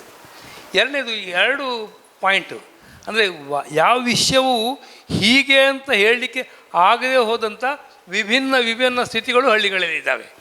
ನಾನು ಧಾರವಾಡದ ಹತ್ರ ಒಂದು ಬೆನಕಟ್ಟಿ ಅಂತ ಹಳ್ಳಿಯಲ್ಲಿ ಯುವತಿಯರನ್ನು ಕೂರಿಸ್ಕೊಂಡು ಅವರ ಎಸ್ಪಿರೇಷನ್, ಅವರ ಆಶೋತ್ತರಗಳೇನು ಅಂತ ಪ್ರಶ್ನೆ ಮಾಡ್ತಾಯಿದ್ರೆ, ಸರ್ ನಮಗೆ ಗೊತ್ತಿದೆ ನಮ್ಮೂರು ಧಾರವಾಡ ಹುಬ್ಬಳ್ಳಿಗಿಂತ ಬೆಂಗಳೂರಿಗಿಂತ ಚೆನ್ನಾಗಿದೆ, ನಮಗೆ ಅಲ್ಲಿ ಹೋಗಲಿಕ್ಕೆ ಮನಸ್ಸಿಲ್ಲ, ಆದರೆ ನಮಗೆ ಉದ್ಯೋಗ ಏನಿಲ್ಲಿ ಅಂತ. ಅವರ ಲೆಕ್ಕದಲ್ಲಿ ಅವರ ಊರಲ್ಲಿ ಉದ್ಯೋಗ ಸಿಗ್ತಾ ಇಲ್ಲ. ನಾವೆಲ್ಲ ಉದ್ಯೋಗಗಳನ್ನು, ಕುಂಬಾರರ ಉದ್ಯೋಗ, ಬಡಗಿಗಳ ಉದ್ಯೋಗ ಇತ್ಯಾದಿಗಳನ್ನೆಲ್ಲ ಕಸ್ಕೊಂಡು ಚಪ್ಪಲಿ ಮಾಡೋದನ್ನು ಅವ್ರು ಮಾಡ್ಕೊಳ್ಳೋದ್ರೆ ನಾವೇ ಪೇಟೆಯಿಂದ ಕೊಡ್ತೇವೆ ಅಂತ ಹೇಳಿ ಮಾಡಿದ್ದೀವಿ. ಸೊ ಉದ್ಯೋಗಗಳಿಲ್ಲ. ಹಾಗೆ ನರೇಗಲ್ ಸುದ್ದಿ ಹೇಳಿದ್ರು, ಒಂದು ಹೇಳಿ ಮುಗಿಸಿಬಿಡ್ತೇನೆ. ನರೇಗಲಲ್ಲಿ ನಾನು ಅಲ್ಲಿ ಕೆಲಸ ಮಾಡ್ತಾಯಿದ್ದೇನೆ. ಈಗ ಅಲ್ಲಿಯ ಜನರೊಡನೆ ಒಂದು ಗ್ರಾಮ ವಿಕಾಸ ಸಮಿತಿ ಮಾಡಿದ್ದೀವಿ. ಅಲ್ಲಿಯ ಕೆರೆಗಳಿಗೆಲ್ಲ ಅದ್ಭುತ ಕೆಲಸ ಮಾಡಿದ್ದಾರೆ ಅವರು. ಆದರೆ ನರೇಗಲಲ್ಲಿ ಇವತ್ತು 25 ಜನ ಯುವಕರು ಸುಸೈಡ್ ಮಾಡ್ಕೊಂಡಿದ್ದಾರೆ. 25. ಆ್ಯಂಡ್ ಮತ್ತಷ್ಟೇ ಸಂಖ್ಯೆ ಯುವಕರು ಊರು ಬಿಟ್ಟು ಓಡಿ ಹೋಗಿದ್ದಾರೆ. ಯಾಕೆ ಅಂತ ಕೇಳಿ. ಯಾಕೆ ಅಂತಂದರೆ ಒಂದು ಆನ್ಲೈನ್ ಬೆಟ್ಟಿಂಗ್ ಅಂತನ್ನುವಂಥ ಪಿಡುಗು ಶುರುವಾಗಿದೆ. ಈಗ ಒಂದೊಂದೇ ಹಳ್ಳಿಗಳನ್ನು ನುಂಗ್ತಾ ಬರ್ತಾ ಇದೆ. ಕುಡಿತ ಮಿತಿ ಮೀರ್ತಾ ಇದೆ ಹಳ್ಳಿಗಳಲ್ಲಿ. ನಾವು ಮಾಡುವ ಎಲ್ಲ ಕೆಲಸಗಳನ್ನು ನೀರಿನಲ್ಲಿ ಹೋಮ ಮಾಡುವಂಥ ಇಂಥವೆಲ್ಲವನ್ನು ನಾವು ಸರ್ಕಾರಗಳು ಇದನ್ನು ಕಂಟ್ರೋಲ್ ಮಾಡದೆ ಹೋದರೆ, ಇವೆಲ್ಲ ಲೀಗಲ್ ಆದಂಥ ಏನು ಹೇಳ್ತೀರಿ ಪಿಡುಗುಗಳ ಆಗಬೇಕು ಅಂತ ಆದರೆ ಕಷ್ಟ ಇದೆ. ನಾನು 40 ವರ್ಷದ ಹಿಂದೆ ಹಳ್ಳಿಗಳಿಗೆ ಹೋದಾಗ ಯಾವ ಸ್ಥಿತಿ ಇತ್ತೋ ಆ ಸ್ಥಿತಿ ಇವತ್ತು ಸಾಮಾಜಿಕವಾಗಿ ಇಲ್ಲ. ವ್ಯಕ್ತಿಗಳು ಕನಿಷ್ಠ ಪಕ್ಷ ಉತ್ತರ ಕರ್ನಾಟಕದಲ್ಲಿ ಇವತ್ತು ಹೃದಯ ಕೇಂದ್ರಿತ ಇದ್ದಾರೆ. I can vouch for that. ಆದರೆ ಹಾಡು ಹೇಳಿ ಎಷ್ಟು ಕೆಲಸ ಮಾಡಿದ್ವಿ ನಾವು. ಆದರೆ ಇವತ್ತು ಅವರೆಲ್ಲ ನಮ್ಮ ಜೊತೆಗೆ ಬರ್ತಾರೆ. ಆದರೆ ನಮ್ಮ ಜೊತೆಗೆ ಬರದೇ ಹೋದ ಎಷ್ಟೋ ಜನ ಈ ಥರದ್ರಲ್ಲಿ ಸಿಕ್ಕಾಕ್ಕೊಂಡಿದ್ದಾರೆ ಅಂತನ್ನುವ ವಿಷಾದವು ಇದರ ಜೊತೆಗಿದೆ. ಹಾಗಾಗಿ ಹಳ್ಳಿಗಳ ಜೊತೆಗೆ ಬಗ್ಗೆ ನಾವು ಯಾಕೆ ಕೆಲಸ ಮಾಡಬೇಕು ಅನ್ನೋ ಪ್ರಶ್ನೆಗೆ ಉತ್ತರ ಮಾಡೋದಿದ್ರೆ ಮುಂದಿನ ಮಂಗಳೂರು ಲಿಟ್ ಫೆಸ್ಟಲ್ಲಿ ಮಾತಾಡೋಣಂತೆ. ಅದು ಇವತ್ತು ಮಾತಾಡಿ ಮುಗಿಯೋದಲ್ಲ. ಹಳ್ಳಿಯ ನಾವು ಮರೆತರೆ ನಮ್ಮಂಥ ಪಾಪಿಗಳಿಲ್ಲ. ನಾವು ಎಂಥ ಕಷ್ಟವನ್ನು ಅನುಭವಿಸಲಿಕ್ಕೆ ಇದ್ದೇವೆ ನಾವೋ ನಮ್ಮ ಮಕ್ಕಳೋ ನಮ್ಮ ಮೊಮ್ಮಕ್ಕಳೋ ಗೊತ್ತಿಲ್ಲ ನಮಗೆ. 65 ಕೋಟಿಗೂ ಮೀರಿ ಪರ್ಸೆಂಟಿಗೂ ಮೀರಿ 90 ಕೋಟಿ ಜನ ಹಳ್ಳಿಯಲ್ಲಿದ್ದಾರೆ. ಅವರ ಯೋಗಕ್ಷೇಮ ನಮಗೆ ಜವಾಬ್ದಾರಿ ಅಲ್ಲ. ಅವರು ಕ್ಷೇಮದಿಂದ ಇದ್ದಾರೆ ಅಂತಂದರೆ ನಾವು ಕ್ಷೇಮದಿಂದ ಇರ್ತೇವೆ ಅಂತನ್ನುವ ಜಾಗೃತಿ ನಮಗೆ ಬರದೇ ಹೋದರೆ ಸಾರಿ, ಥ್ಯಾಂಕ್ ಯು, ಧನ್ಯವಾದಗಳು. ಹೇಳಿ ಮುಗಿಸೋದಷ್ಟು ಇದೆ. ನನಗೆ ಏನೇನೂ ಸಮಾಧಾನ ಆಗಿಲ್ಲ ಈ ಸೆಷನ್ನಲ್ಲಿ ಏನು ಹೇಳಿದ್ದೀನಿ. ಯಾಕಂದರೆ ಬಹುಶಃ ಈಗ ಅವರು ಚಪ್ಪಾಳೆ ತಟ್ಟಿದ್ದು ಸೆಷನ್ ತುಂಬ ಮುಂದಕ್ಕೆ ಹೋಗ್ತಾ ಇದೆ ಅನ್ನೋ ಕಾರಣಕ್ಕೋಸ್ಕರ ಇದ್ದಿರಬಹುದು. ಅದೇ ಸೂಚನೆ ಅಂತ ಹೇಳಿ ಅಂದ್ಕೊಂಡು ಇಬ್ಬರ ಮಾತಿನಲ್ಲೂ ಗೊತ್ತಾಗುವಂಥದ್ದು ಒಂದೇ ವಿಷಯ, ನಗರ ಮತ್ತು ಹಳ್ಳಿ ಅನ್ನೋಂತಹ ಭೇದ ಭಾವ ಮಾಡೋದು ಬೇಡ. ನಾನಾಗಲೇ ಸಿದ್ದಯ್ಯ ಪುರಾಣಿಕ್ ಅವರ ಕವನವನ್ನು ಏನು ಉದಾಹರಣೆಯಾಗಿ ಬಳಸ್ಕೊಂಡೆ, ಹಾಗೆಯೇ ಅಂದರೆ ನೀ ಬಿಳಿಯ ಹಾಳೆ ನಾ ಕಪ್ಪು ಮಸಿಯು ಆಗೋಣ ಪ್ರೇಮ ಕವನ ಅಂತ ಹಳ್ಳಿ ನಗರ ಎರಡೂ ಸೇರಿ ಪ್ರೇಮ ಕವನವನ್ನು ಹಾಡಲಿ ಅನ್ನೋಂತಹ ಮಾತುಗಳನ್ನು ನಾವು ಅವರಿಬ್ಬರ ಮಾತುಗಳ ಮೂಲಕ ತಿಳ್ಕೊಂಡಿದ್ದೀವಿ. ಇಬ್ಬರು ಕೂಡ ಹಳ್ಳಿಗಳಿಗೆ ಹೋಗಿ ಅಲ್ಲಿ ಇದ್ದು ಕೆಲಸ ಮಾಡದಂಥವ್ರು ತಮ್ಮ ತಮ್ಮ ಅನುಭವಗಳನ್ನು ಹಂಚ್ಕೊಂಡಿದ್ದಾರೆ. ಈ ಒಂದು ಸಂವಾದ ಏನಿದೆ ಸರ್ ತಗೊಳ್ಳಿ.